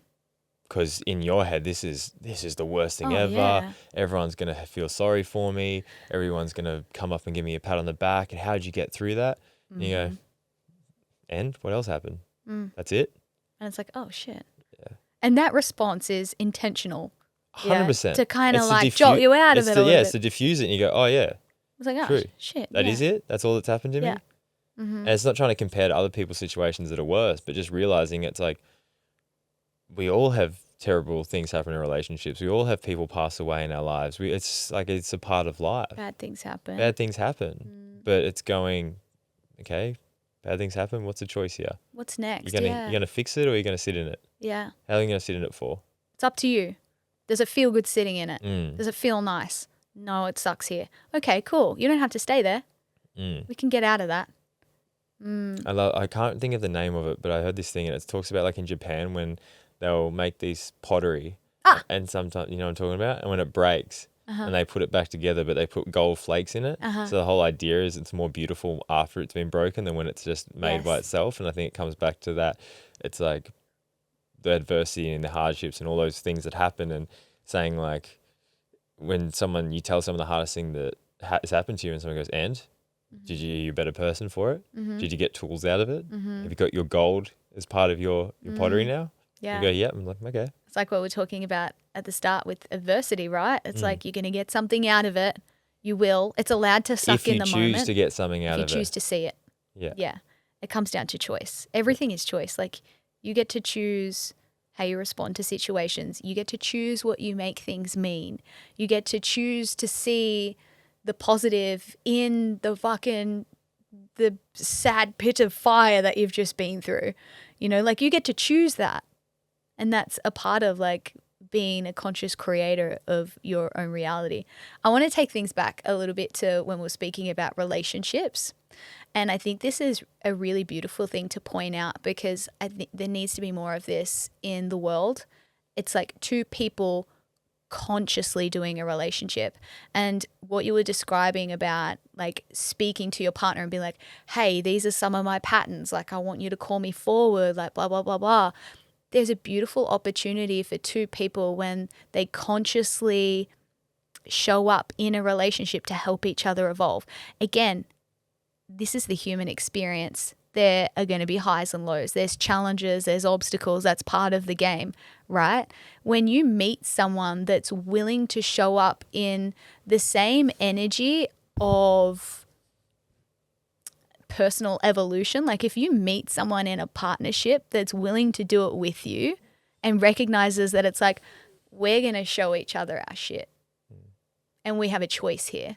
Like we can either love each other through it and help each other heal, or we can just react back and forth, avoid, silent treatment, stonewall, you know, hurt each other. Like you get to choose. And I think it's such a beautiful thing. And that's something I'm really looking forward to in a relationship, to actually be with someone that's conscious and aware and that's participating in this with me, you know, and like we get to support each other through our own journey of evolution. We get to be mirrors. Like, hey, I'm noticing something and I'd love to share it with you. I'm not sure if you're aware that maybe you're doing this behavior, and I just want to bring it to your awareness. You can sit with it and reflect on it and let's look at it. You know, rather than being like, hey, you cut me out and you go cold like when blah, blah, blah.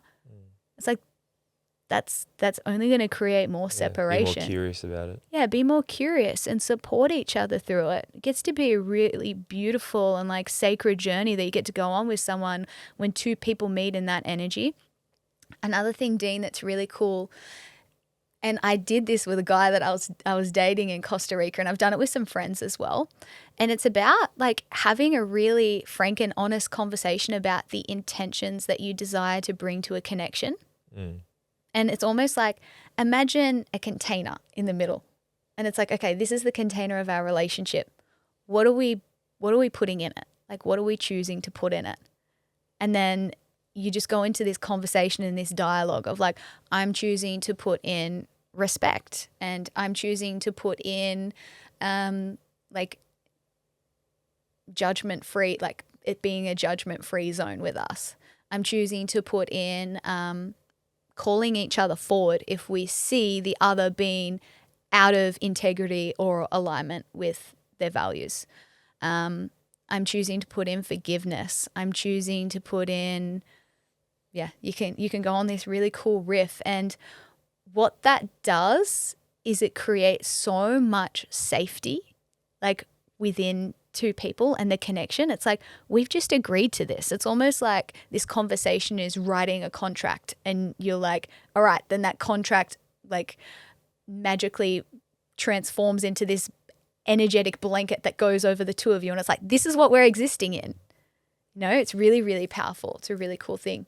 I believe that it's equally, if not more important, to fall in love with the person's flaws than to fall in love with the person's positives that they bring. And it's like, even how you're saying there, it's like you want to throw respect and all this. It's like you need to even be honest enough to go, I'm going to throw in some jealousy. I don't want to, but it's in there. And I want you to know that I've become jealous and like I want to work through that with you. Oh, I like that. And I'm going to probably throw in some insecurity at times, but I want to work through that. Like, I think it's this idea that we fall in love with this amazing person for all the positives, but that's like, relationship doesn't end because you don't have enough positives. It ends because you've got these negatives. And I think that people try and hide their negatives and then they slowly find their way into relationships over time, like anything does. So if you can be honest enough to go, hey, this is me, and I'm someone now that I like, if I'm seeing someone, even if it's very soon, I say what do you think your biggest red flags are? What do you think your biggest issues are in a relationship? Why do you think the last thing failed? And I'll just be straight up and honest. That's really cool. That's another conversation entirely. It's almost like, all right, let's have a chat about the shit that we know about that we've encountered in the past. That's the important like, stuff. That's where the arguments let's come just from. shed some light on that now. Yeah. And it's like, if you're having that conversation on the front end, it's like, here it all is. I mean, this is what I know about. There it is. What are you going to do with it? Yeah. It's like, if that person's like, okay, cool. Like, let's see what happens. Yeah, this is me. Yeah. Then, God, that's just cutting through some of the bullshit on the front end, let's just right? get it out there. Like, I do this. Like, I might not text you all the time. I might not come home at a reasonable time. I like to go out with my friends. I do this. Like, I'm not a perfect person. I'm also very caring, loving, affectionate, kind. Like, that's there. Like, and you're gonna love that. But these are my flaws. These are my flaws. But like, I looked at my relationship with my mum and my dad, and there was things my dad did that my mum didn't like, but that was always him. Like, he probably went on his phone a little bit too much, like playing Tetris and stuff like that. Like, just little things that probably annoyed her. But like, the whole time that you guys were together, that was him. And it's like, those, like, you've got to fall in love with the entire person, not the potential that you might be able to change them. Like, we see things that people do, and I did this. I had a girlfriend, an ex-girlfriend. She smoked, and I hated it. And I was trying to change her from doing that because I had this idea of the version that I wanted her to be. And I was, again, people fall in love with potential. Oh, imagine if she didn't smoke. Imagine if she went to the gym a little bit more. Imagine if she ate a bit cleaner. And it's like, you need to love that person for who they are right now, with the negatives, with the positives, and take that and stop trying to alter them to fit your life. Like, we try and alter the people we see. It's like, oh, she's so perfect, but she does this. She does that. It's like, you need to love that equally as much as you love the positives that they bring to the table. It's like, she smokes, that's fine. That's what she does. That's her. That's the person. Or don't be with them. If that's such a big issue that it's created in your relationship that it makes you that annoyed, then maybe that's not your person. Yeah. It's the thing. It's like, if when the right people come into your life, it's so easy. So easy. Everything just falls into place. And it's almost this point like, why was I trying so hard with all these other people? Why was I trying to force them into liking me or loving me? Why was I trying to change who I was to fit into their life because then I'd be the version that they wanted? And it's just this big game that doesn't last, because like, eventually when you're around someone almost 24/7 in a relationship, it's like, you can't hide. There's no hiding your issues. There's no hiding your insecurities. It's all going to come up eventually. And it fucking hurts when you try to hide it.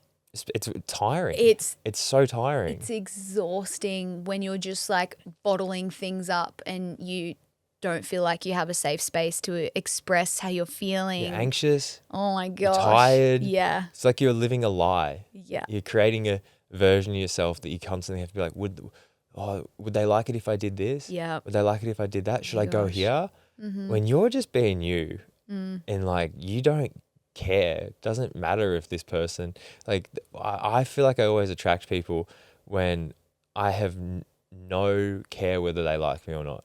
No care. I'm doing me. I'm having fun. And then as soon as I'll actually like someone and I'll try and be the person that I believe they would like, never works.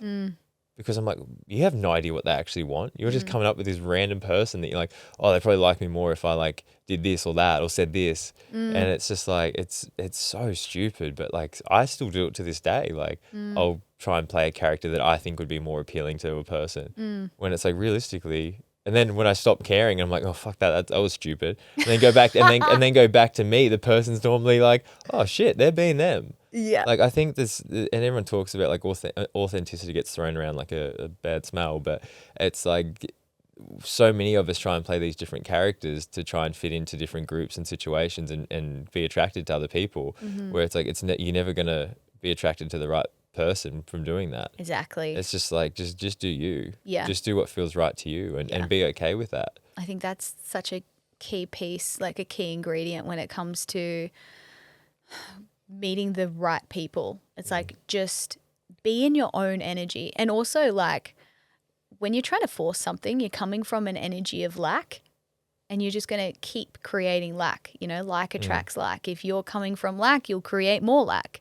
And so it's like, it's almost like just putting this intention and energy out there that it's like, this is what I'm creating. This is the kind of people that I want in my space. And then just letting that go and then just doing your thing and doing what feels great and natural to you and what brings you the most joy and inspiration and sparks creativity. Just doing that and everything's going to work out. You get to flow, yeah. Yeah, everything's going to work out from that energy. It's funny, even like I went to that Spilt Milk Festival yesterday and I was with like a group of friends, which was great, but they were like, oh, I want to go and watch this act. And I think it was, Schoolboy Q. And they're like, I want to go watch them. And I don't mind it, but I don't really want to go watch it. Anyway, they all wanted to go watch him. We got there and I'm just like, I'm going to go. Like, where are you going? Oh, I want to watch Dominic Fike. And I was like, sweet. And they're like, oh, we don't want to go. I'm like, I'm not asking you to come. Just left, went by myself, went and enjoyed it, had my little moment and then came back and found them eventually. But it's like people are so scared of that separation of going to do what they actually want and being them, that they find themselves in situations they don't want to be in and it doesn't get the most out of it. Oh, yeah. And then they feel resentment towards those people they're with. So I think I've always had a superpower of being okay by myself because I've always felt I've never felt like I fit in anywhere with anyone. Like my family, I didn't feel like I fit in even when I was competing in racing. I didn't feel like I fit in at school. I didn't feel like I fit in my career in mountain biking, even to a point like I'm always like self-inflicted loner in a way, but also enjoy that part of it. I get that. Yeah. So it's good and bad. Like it has its moments, but I like just doing me. I like meeting new people. I like putting myself in situations where I'm in rooms with people that I have no idea who anyone is because you don't know. Again, it's that new experience of like, what can I learn? What are these people doing? What are they interested in? And I really enjoy that. But there's also a level of isolation and loneliness that comes with that as well. Yeah. So it's like you kind of can't have your cake and eat it. It's like, and again, it's stages of life. It's chapters. And go, do I want multiple connections with an array of different people around the world, or do I want really core close group of friends? And I've always battled with those two elements of like what's for me. And like that's not to say I don't have really close friends, but the grand scheme of things, I'd say I probably have more. It's like if you rate friends, like you've got more like A and B friends in a way. Not saying I can make sense of what you're saying. Not saying B friends are less than, but you just it's a different kind of connection. It's just not as deep. The connection's not as deep. But like I have friends with my racing all around the world, friends in Bali, friends in different countries, and then I've got some core friends here. But also I grew up in Victoria. I've got lots of friends down there. So it's one of those things that I've always battled with, that I guess idea of like what's better or worse. And I think it just comes down to how you feel in a moment and what you need in a moment and what you want to kind of build. So yeah, it's trying to just have those conversations with yourself to go, what do I need right now and what do I want? Yeah. And then only you kind of know. I've had a really similar experience of that too in my life as well, massively. And I think sometimes, circling back to what you were saying about, you know, being at the festival and being like, all right, I'm just going to go. And people are like, oh, wait, you know, like, do you want someone to come with you? Like, no, I'm sweet. It's like, sometimes people don't know how to say what they want and don't really know how to say no and be like, actually, I don't want to do that. I want to do something else. And a way that I love to do it that makes it so easy, because I've been sober now for like 2 years, and like going out, still go out, drink coconuts, drink water, maybe a mocktail, like have the best time. And I've encountered so many times where people are like, oh, come on, like, where's the old Ellie? And I'm like, not my journey anymore. And that's just what I say. I'm like, cool, you do that. My journey's over here. That's your journey. Cool. Enjoy. Love that for you. And just like giving space for that. It's like, people want different things, and that's okay. That doesn't mean that you can't be friends with them or that your friendship isn't as strong anymore. Like, friendships go off in different directions sometimes, and maybe you move out a little bit and then you come close and out and in and whatever. And that's cool, you know, and it's okay for you to want to do something different, and it's okay for them to want to do something different. It doesn't have to mean anything. I had a client the other day say, I was kind of sharing this with her, this kind of little lesson, and she was like, oh, fuck. It's so funny. I was going to get lunch with like a work colleague, and I was like, oh, let's get sushi. And the work colleague was like, oh no, I'm going to get grilled, but you get sushi. And then she was like, oh my God, she hates me. What does she think? You know, and I'm like, Yeah, they take it too personal. I'm like, nah, babe, it's not that. It's like, you're on your own journey. That's cool. They're on their own journey. Yeah. It doesn't mean anything if it's not like, you know, And it comes bloody hand in hand the whole time. And it comes back as well to that's all in her head. Yes. Like, she's created that whole thing. Even yesterday, my friends could have gone, oh, Dean doesn't want to hang out with us. He's gone to watch Yeah, he's pissed off at us. the other. Yeah, He's angry. He's upset. They can just like feel whatever you want. I came back and they were fine with it. They didn't really care. But people do feel that. Like, it's it is. They can take it as a form of rejection. Mm-hmm. That it's like, oh, well, he doesn't want to hang out. And like, no, I just don't like this music. But again, that's something to be curious about. Yeah, don't get it. Yeah. And observe. Yeah, no, start to observe. It's like, why am I feeling rejected right now? That's a clue, guys. That's a clue. Yeah. So start to notice those things and just be curious about them. You don't need to start judging yourself on it. It's like, oh, cool. A piece to the puzzle has revealed itself. Slay. Yeah. What's this person showing me by him leaving or them leaving? And the way I feel about it. Yeah, the reaction. Yeah. Why is my initial reaction anger and sadness and rejection? Yeah. Why? Why am I feeling anxious that they want to go, you know? And enjoy things that they like. Well, I enjoy the thing that I like. Yeah. You break it down. If people get, it's not that deep. Yeah. It's not that deep. Yeah. But like you said, people hold on to the idea that I guess they can't remove themselves or change because of the opinion of other people. Like, because I'm sure that people would be like, oh, I want to go and watch that act, but all my friends are here. And what would they think if I leave? Yeah. And it's back on them. Like, I was talking to my brother about this because he lives down in Victoria and he lives right near my grandparents. And he was talking about thinking about moving away, and he's like, oh, but then my grandparents won't see his little girl grow up. And I just said to him, man, if you think like that, you will let other people control your entire life. Yeah. Fuck. Like, what do you want? Mm-hmm. That's all that matters. Literally, what do you want? Like, this is your life. It's like, yeah, you've been born into a family, and then you have friends from school, and you have the community, and you grew up in the small town and whatever. It's like, that is not who you are. Like, I so relate to this. Like, I grew up in a country town as well, and I did everything that I was meant to do. I did the gap year. I got into uni. I became a nurse. I got the job. I was doing the thing, and I was like, oh, this isn't it. Yeah. And then I went down this different path. I started doing all these different things, and every single choice that I made was met with, why would you do that? Why are you doing, oh, Ellie, oh, you know, just not being understood by anyone. Be realistic. Yeah, be real. What are you doing? You know, and I'm don't leave nursing. It's a secure, stable job. You're a great nurse. And I'm like, it's not. I was a great nurse, and I did enjoy it. And there's more for me. I don't know what that is yet. I didn't know until like now that I'm doing what I'm put here to do. And so it's just like, that's part of the test for a lot of people. Like, actually being able to honor yourself and your needs and your desires and your soul's path, and being able to block out that noise and be like, thank you, mum and dad, for always loving and protecting. Thank you, Nan and Pop. Yes, I know you know that I'm a great nurse, and you're really proud of me for that. Now you're disappointed. That's cool. I can live with your disappointment. Yeah. You know? Does it matter? Does it matter? All that actually matters is that you're living in alignment with what feels right for you. even if it doesn't make sense. Fuck, it didn't make sense when I received this message from my higher self or God or whoever that I was meant to move to Costa Rica. That didn't make sense, and it didn't feel good at the time when I received that message. And yet it felt like it was done, and it felt like it was just something that I had to do. And I was like, fuck it, trust fall, let's go. I've done this before. Let's see what's through this door. And it was the best thing that I've ever done. It's like all geniuses are considered insane until it works.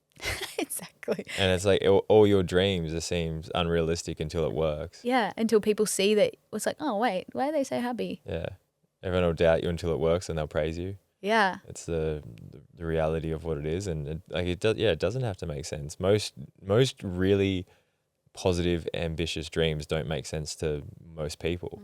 Like I look back at even when I dropped out of high school instead of going to uni and started competing overseas, and like I was talking about this with a friend the other day. It's like in Australia, I'd say 10, not even that, probably 6 or 7 elite male riders get paid to compete overseas, like actually make a living out of it. In the whole of Australia, like 6, 7, handful of people.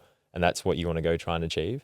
And then to have all these other people go to uni, and that would like the path that you should go down. Yep. And then from the outside going, you're a high school dropout that's trying to chase something that's unrealistic over your friends that are going to uni. And then talking to most of my uni friends, and they're all just smoking bongs and like not really actually achieving anything. Yes. While I get to like travel the world and actually chase my dreams, and even just without being able to actually get paid, still having a really cool and exciting experience.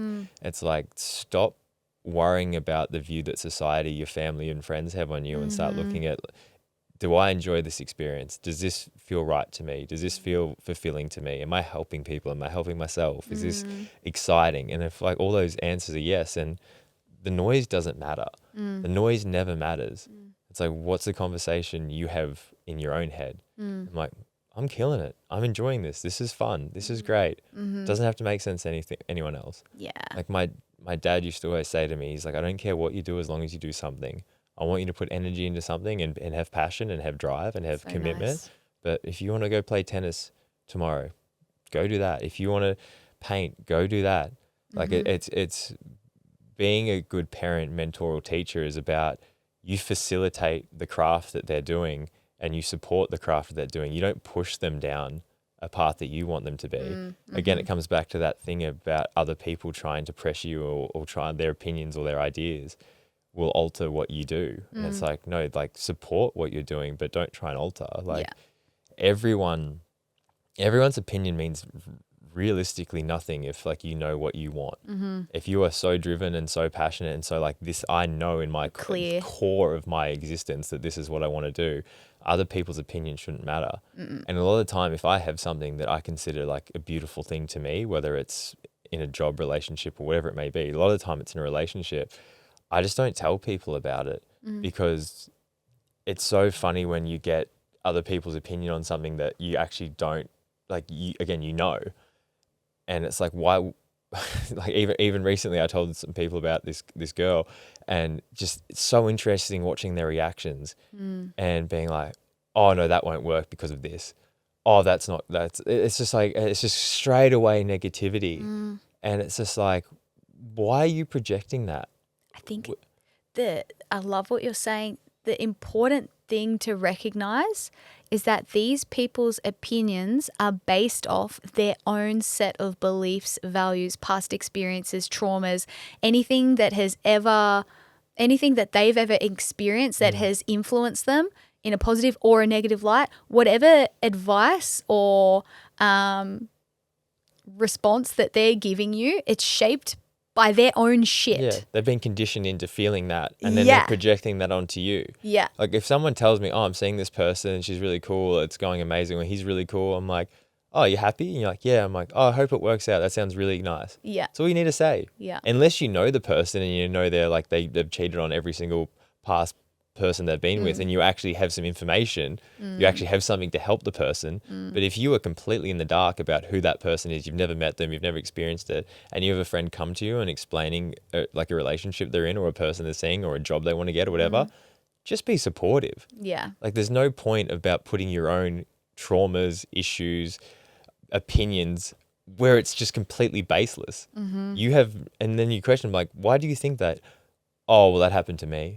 Oh, that happened to another one of my friends. Yeah. I'm like, so why are you projecting and trying to create that reality for me? And it's like, I just think, yeah, if you have something beautiful in your life, protect it, and protect it by just not sharing it, or really choosing who you share Being it with. intentional with who you give that information to. Yeah. 100%. Yeah. Be safe with it, because, and then some things just don't, you don't need to share it, because every time you tell someone something, it kind of dilutes it, because they're never going to experience it or feel it the same way you do. No matter how well you explain it, no matter how much detail, they will never understand it like you do. And there's certain things in life where it's like, that's just for you. Like, just have those moments for you, whether it's watching something or feeling something or experiencing something. Like, you don't need to tell someone, because their reaction again is it's gonna change your opinion of it, whether they think it's amazing or they think it's not even that important. You tell someone, you're like, oh my God, I had the best day of my life. I hiked this mountain, I was up there, and it was just like the perfect sunset, and I was with my wife, and we had this really amazing moment. And your friend goes, oh, that doesn't sound that good. You've just diluted it now. Now you don't think it's that good, even though that was everything, and it takes away from that moment. So it's like certain things, it's just keep them for you. It's like, have you seen the what's it called, it's Walter Mitty something, it's like the Secret Life of Walter Mitty. Yeah. And there's a moment where he's on a hill and there's like a snow leopard comes up, and the guy's going to take a photo of it, and he's like, why aren't you taking the photo? And he says, sometimes when I really enjoy a moment, I just have it for myself. Yeah. And I remember I was up on this lookout. It was right around when COVID started, and I was in a bit of a bad place because of, like, I got sent back from overseas and the world was in quite a state. And I remember I went up on top of this mountain, and I remember being up there, and it was just like, it was the first time I'd kind of like felt like I'd settled a bit and was a bit more at peace with the whole situation and what was going on.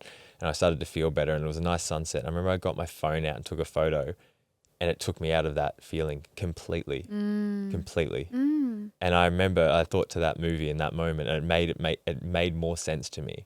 I get it. Because I think we now live in a time where we don't actually sit in moments and appreciate them for what they are, but we just try and share them with others. Filter them through a screen. Yeah. And again, it's diluting moments all the time. Yeah. And even at that music fest, it was so funny when like his main song or something, you see all the phones come out. I'm like, no one's actually enjoying this for them. They're only here to share it with other people to show that they're there. And I'm just like, if you've got 4 of your friends that have all got their phones out filming it, ask them to airdrop it as soon as it's done. If you want it. And enjoy it for what it is. It. It's just for me, and it probably sounds like probably an older version of like trying to live in the moment. But yeah, it's just, I really believe that, yeah, we share too many things, and it dilutes it so much. I really like what you're saying about the music festival. I recently went to Rufus's concert, and I went sober, so it was amazing. So I was there for all of it. And in the past, I've seen Rufus and I've been off my face, and then I'm just like filming the whole thing, like, yeah, having a cracker time. But it was really cool to go this time to be completely sober. And I got my phone out a couple of times. And for the most part, I just danced my fucking ass off. And it was just the coolest experience to be like, I am here. I am just taking in everything. And it was the most amazing experience. And another thing is that it's like, something that I kind of love is that whenever you're watching like a sunset or a sunrise and you got to take a photo of it, it's not the same. I love that. I love that it's not the same. I love that the photo doesn't capture the beauty of the present moment. And I love that just pulls me like into the experience of like, I need to actually see this here, like live as a person with my own eyes, rather than trying to take a photo of it, because the photo doesn't capture it anyway. Also, it makes you more aware of the present moment. Exactly. Yeah, okay, I see that side of it as well. Yeah. I still think you should take a lot of photos, because I think memories are great that way, but it's just kind of, I guess, the intention behind it. Yeah. It's like, am I just doing this to show other people? Like, I always think about, what would you do if you couldn't tell anyone or show anyone that you're doing it? Yeah. Would you do the things you're doing? Would Yeah. you go the places you're going? Mm. I was like, how often do you see people like, you're just going to that restaurant so you can take a photo and show people you're at that There are a lot restaurant? of people that live in that, Or you're with these people. Yeah. You're only hanging out with that person so you can show other people you're with that person. It's like, what interests you at your core? What is exciting, like the core of who you are? I think it's cool to just show what's real for you, you know, and letting that be whatever it is, like letting that be the truth of how you live your life. And it's like cool, like even that can inspire people, because there's a lot of people in the Gold Coast, you know, that are very much living that influencer, Instagrammy life of like at the cafe in the outfit with the fucking croissant and my matcha, and there's another photo of my matcha, but it's just up close now. Like there's a lot of that. There's heaps of it, yeah. It's just the same shit. And it's like, what are you doing that's different and that's just you? And can we see more of that? Can we just see more of what's authentic and what's real? And can that be inspiring for other people to reach for that themselves? Yeah, you fall into the slot of, I guess, comfortability, and everyone like dresses the same, acts the same, This is what's cool. does the same thing. Yeah, safety in numbers, comfort, not being different, not standing out. You start to stand out. You're not part of the herd anymore. Oh, that person's being weird. They're being different. They're not getting their matcha anymore. Yeah, it's interesting. Like I even find it so funny. Like when you do go to a music festival, sometimes everyone wears really weird stuff, and then you go back to reality in normal day life, and they just don't. Yeah. And it's like, why is it that like this thing where you're literally just watching music and around more people that you express yourself more to who you are than when you're going through day-to-day life? And then it's like, oh no, we're in reality now. We need to go back this is what's acceptable. We need to go back in the lane of normality. Yeah. And that fascinates me so much, because how often do you see someone that has crazy hair or wears a cool outfit and you kind Has of some glitter on. Yeah, and you're a bit more like attracted to them in the sense like, what's that person got going on? Yeah. What like why have they done this? But then when everyone's kind of the same, it kind of all blends together. So yeah, it's fascinating. It's fascinating. Everyone like preaches on about being authentic, and then we all kind of try and fall in the lane of normality And the trends. of the era or the season or whatever. Oh, it's wild. Like, have you obviously seen Wall-E? And you see everyone like watching the screens and changing the colors of their outfit, and everything's the same. Now it's like a trendy song comes on, then everyone does a trendy song for a week or a month or however long, and then next trendy song or next trend that happens, and everyone just does that, and it's just like, man, we're just in this loop of consumerism. Yeah, and it's just, I don't know, it's just this herd mentality. It's getting sheep, isn't it? It's getting worse and worse, and it's just like, I don't know what the solution is to it, because it's like you can't I think having more conversations like this is powerful and important, because it invites people to think differently. Everyone's on their own journey. Do you know what I mean? Like, and everyone's on different timelines in terms of when they start to wake up. Yeah. And they start to increase their level of curiosity and self-awareness.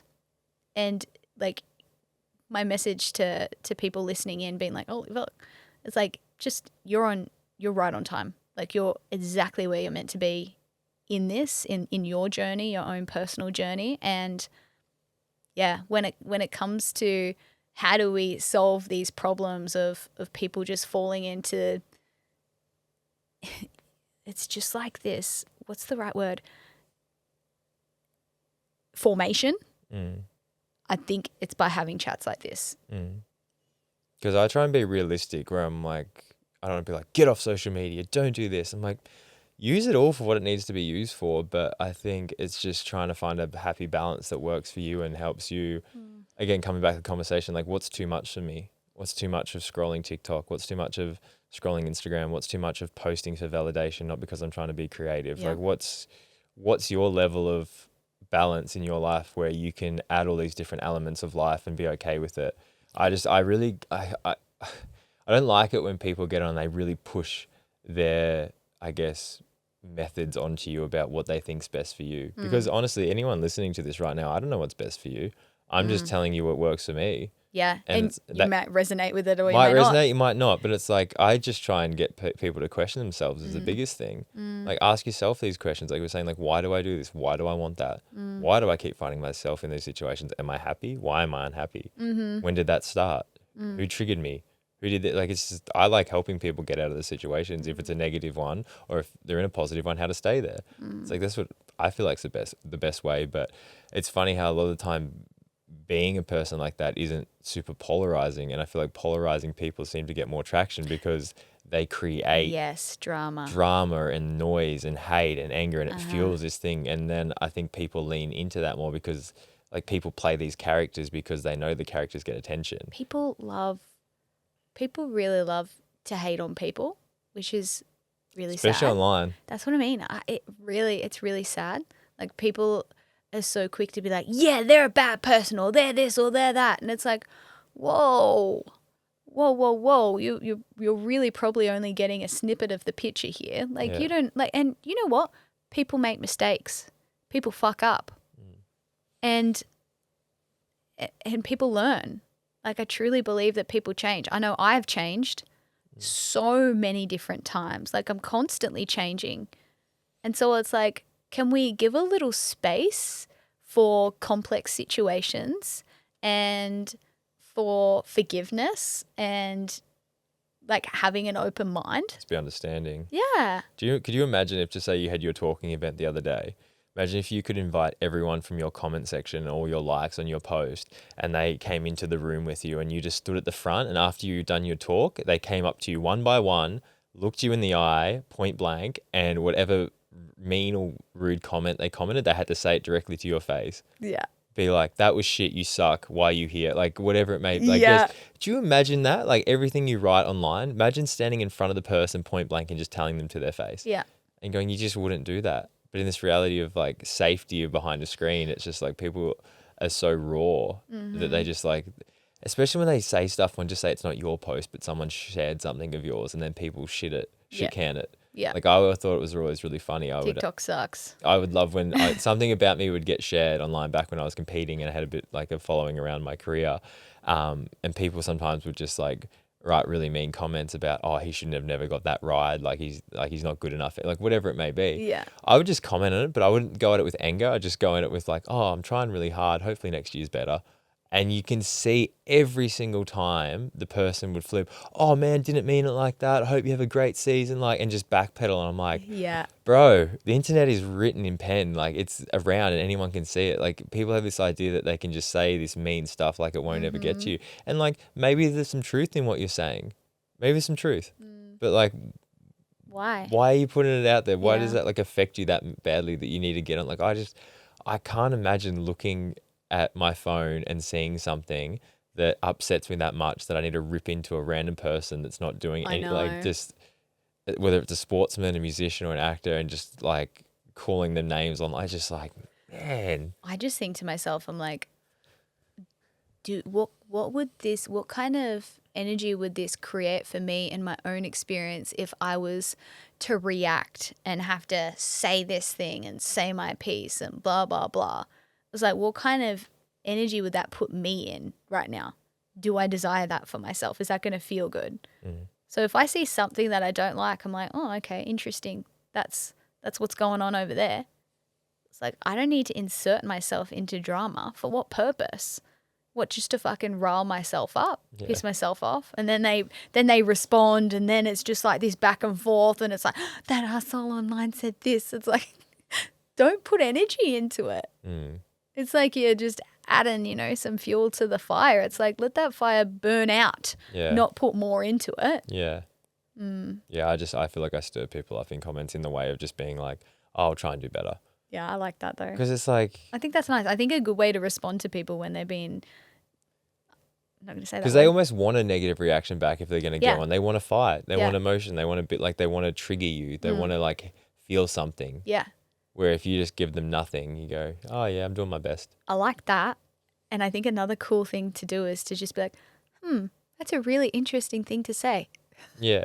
And then Can you expand? Yeah, I hope you're having a good day. And then, but no, if you just like say like, that's a really interesting thing to say to someone, like if you ever get like people in your family, like, the mean auntie or I don't know. Yeah, dive into someone that just says something, or like a lady at work that says like these backhand these comments, or your boss or whoever it is in your life that just says fucking dumb, rude shit. Yeah. Just like, rather than be like, rather than taking it on and, you know, responding or reacting to it, just say, it's a really interesting thing to say.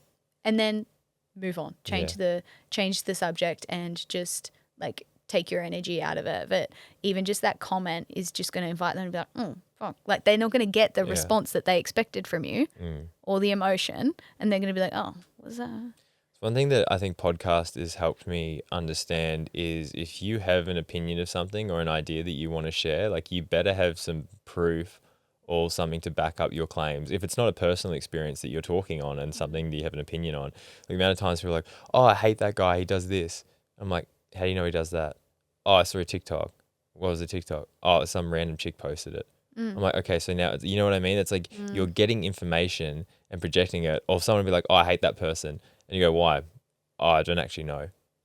And I'm like, what do you mean you don't know? You've just told me you hate them. And what do now you hate about them? And you don't have any, you can't even tell me what it's, you know what I mean? There's like people, again, it's a trend or it's someone else said something or a friend didn't like them or whatever it may be. And I just felt like when you're doing something where you're recording and putting yourself out there, if you have these opinions with no actual evidence backing up the claims of what you've got to say, then it's like, oh, she's not a nice girl. It's like, why? It's like, oh, such and such said so. It's like, oh, come on, man. Yeah, but in so many... What's that formed on? Yeah, it's like someone asked me, what do you think about this person? I just be like, oh, I don't really have an opinion. I don't know them well enough. I don't have any... Yeah. You know what I mean? Just, that's all you can say. I don't know. People don't want to say they don't know. They want to, like, their opinions, I think, is so important that they have to... Yeah. Like, it's like, where have you structured that information from or where have you gotten it from? And it's just like, I read a headline that was on TikTok and that's okay, now you're going to make an opinions based off that. TikTok in the bin, I reckon. I don't like TikTok. It's like you'll do enough research just to not like someone, but not to actually understand the situation. Or to like them. Either. You know? It's like, man. Oh. You'll read clickbaity titles, put your opinion off that and go, did you actually do any more research? No, it's too hard. Exactly. But I'll share what I thought. Yeah. It's like, it's funny when I remember I had this moment where I was with my dad and we were walking somewhere and there was some rubbish on the ground and he just looks at me and goes, oh, I hate how people litter all the time, and we keep walking past it. And then I stopped and I was like, it annoys you enough to say something about it, but it doesn't annoy you enough to pick it up and put it in the bin. And that can be expanded on most of social media or most issues that people have. It annoys you enough to say something, but it doesn't annoy you enough to actually take action to fix it. And he ended up going back and picking up like a bottle or something and threw it in the bin. But it's like, shut up and just try and fix the problem. Stop trying to talk about it. And what if like, I thought you were going to say, and we kept walking and then we noticed a bin was like blown over by the wind. It's like, what if the story isn't even what you think it is? Yeah. And it's like, what if no one actually threw that bottle out? What if the bin. Yeah, something happened to create it. The wind blew over, yeah. Yeah. But that's what I mean, like, yeah, we jump to conclusions as well. But yeah, I think it's just people like to make noise but not actually try and do anything to solve a problem. Yeah. Wow. Welcome back, Ali. This has been a chat and a half, hasn't it?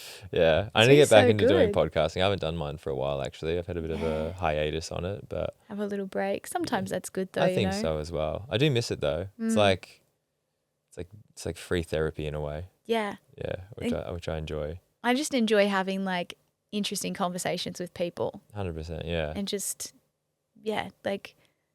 being curious about different things and I love it. This has been a really cool chat. I've really enjoyed it. Nice. It's good to be back. Yeah. Back in the chair. It's easy when you're the guest as well. You don't have to, like, you think differently, but it's nice to think without like the next question in mind. You can just kind of flow into what you got to ask. I mean, I love this chat. I feel like it's just flown very organically. Yeah. No, I'm in a good place. So many different areas. Yeah. I know, you got me in a good day. Happy. Got him on a good day. Yeah, I'm in a good point in my life right now. So, well, you know, when you start to make change in your life and it all starts to kind of fall into place and then good things start happening and you kind of go, I used to question a lot when good things would, like miraculous things and positive things would start happening in my life. Or would you be a bit suspicious on it, being like, oh, what's going to happen next? Yeah. I think as well, like I'm always, a realist in the terms of, like I would have this saying, it's like as good as it gets, as bad as it gets. and knowing that as good as something will ever get, there's a negative that can be attached to that, and as bad as something gets, there's a positive that can be attached to that. Like your life is a pendulum that swings back and forth. Totes. So I always try and appreciate the good, but also know that it can turn at any point and there can be negatives that come from it. But then in a negative time, a good can come from it as well. So it's just going through life, understanding that both are going to come, but then also enjoying the experience of both and knowing that both are there for different reasons and just being okay with it all. Yeah. And not having so much emotion tied into either. Yeah, okay. Like just knowing that, yeah, this is life, and to experience it all is a blessing, and to enjoy it all is a blessing, and learn from both and enjoy both for what they've got to teach you and go forward with that. But don't get so caught up in life's hard right now, it's over, and life's great right now, it's always going to be this way. It's like, so just giving space for human, right? Yeah, exactly. So, but yeah, lots of big change coming, and I it's very exciting. It's very exciting when things start going in the right direction, and you know that you're the one steering the ship in that direction and going, okay, like good things are happening, and I'm making them happen, and I want to continue to make them happen. Yes. So that means that you need to keep doing the change that you're creating as well. So I believe that comes with like living with intention and focusing on what it is that you do want and putting energy into that. And I can really see that you're doing that. Yeah, and making it clear. Yeah, and it's super exciting. I love witnessing people create whatever it is that they want, and watching that happen with intention. I think it's like the coolest thing. I love seeing people do well, and I'm really excited to see what's next for you, Dean. I think it's going to be unreal. It's going to be fun. See me in some random country. Yeah. On any given Tuesday. Costa Rica. I'll pop in. Yeah. I love just go around the world for a while. Just like go explore and experience for a bit. I would really love that. I think you're going to learn a lot about yourself. Yeah. I think it's going to be amazing. And not be so caught up in this idea. Like, be like, what have you been up to?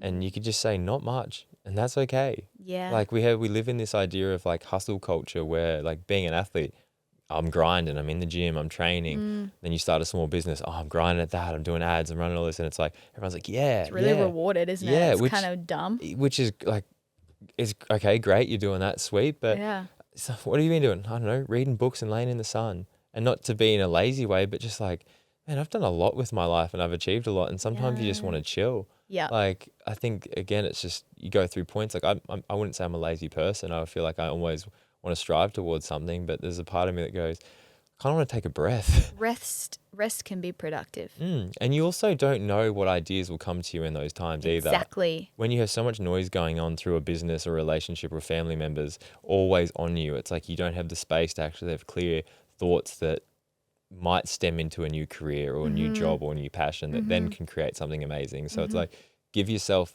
the space to breathe and think and see what comes to you. Write it down as well, because you might forget it sometimes. Write it down. I love that. Write it down in case. But write it down in your notes. But you can look back and go, when I had the room and the space to just do me and be clear, what thoughts came to me, and then how do I expand on them to then go into the next chapter in my life? Totes. I love that gets to be the final thing that we leave people with in today's chat. It's like, give space for stillness and see what comes through for you then. Like, even people go for walks and they've got a podcast on or music, or they're driving the car, they got this, they got that. They're in the shower, they got music on. It's like, we're constantly plugged in. What would happen if you unplugged? Like, dude, that's where the magic comes through. You'd probably be happier. Yeah. And that's when you actually give space for wisdom and intuitive pings and, your higher self to actually come in and give you a bit of a clear direction, So, love that. Yay. Thanks, Dean. Yay. Yay. Thanks, Ellie. It was great. Bye now. Bye. See ya.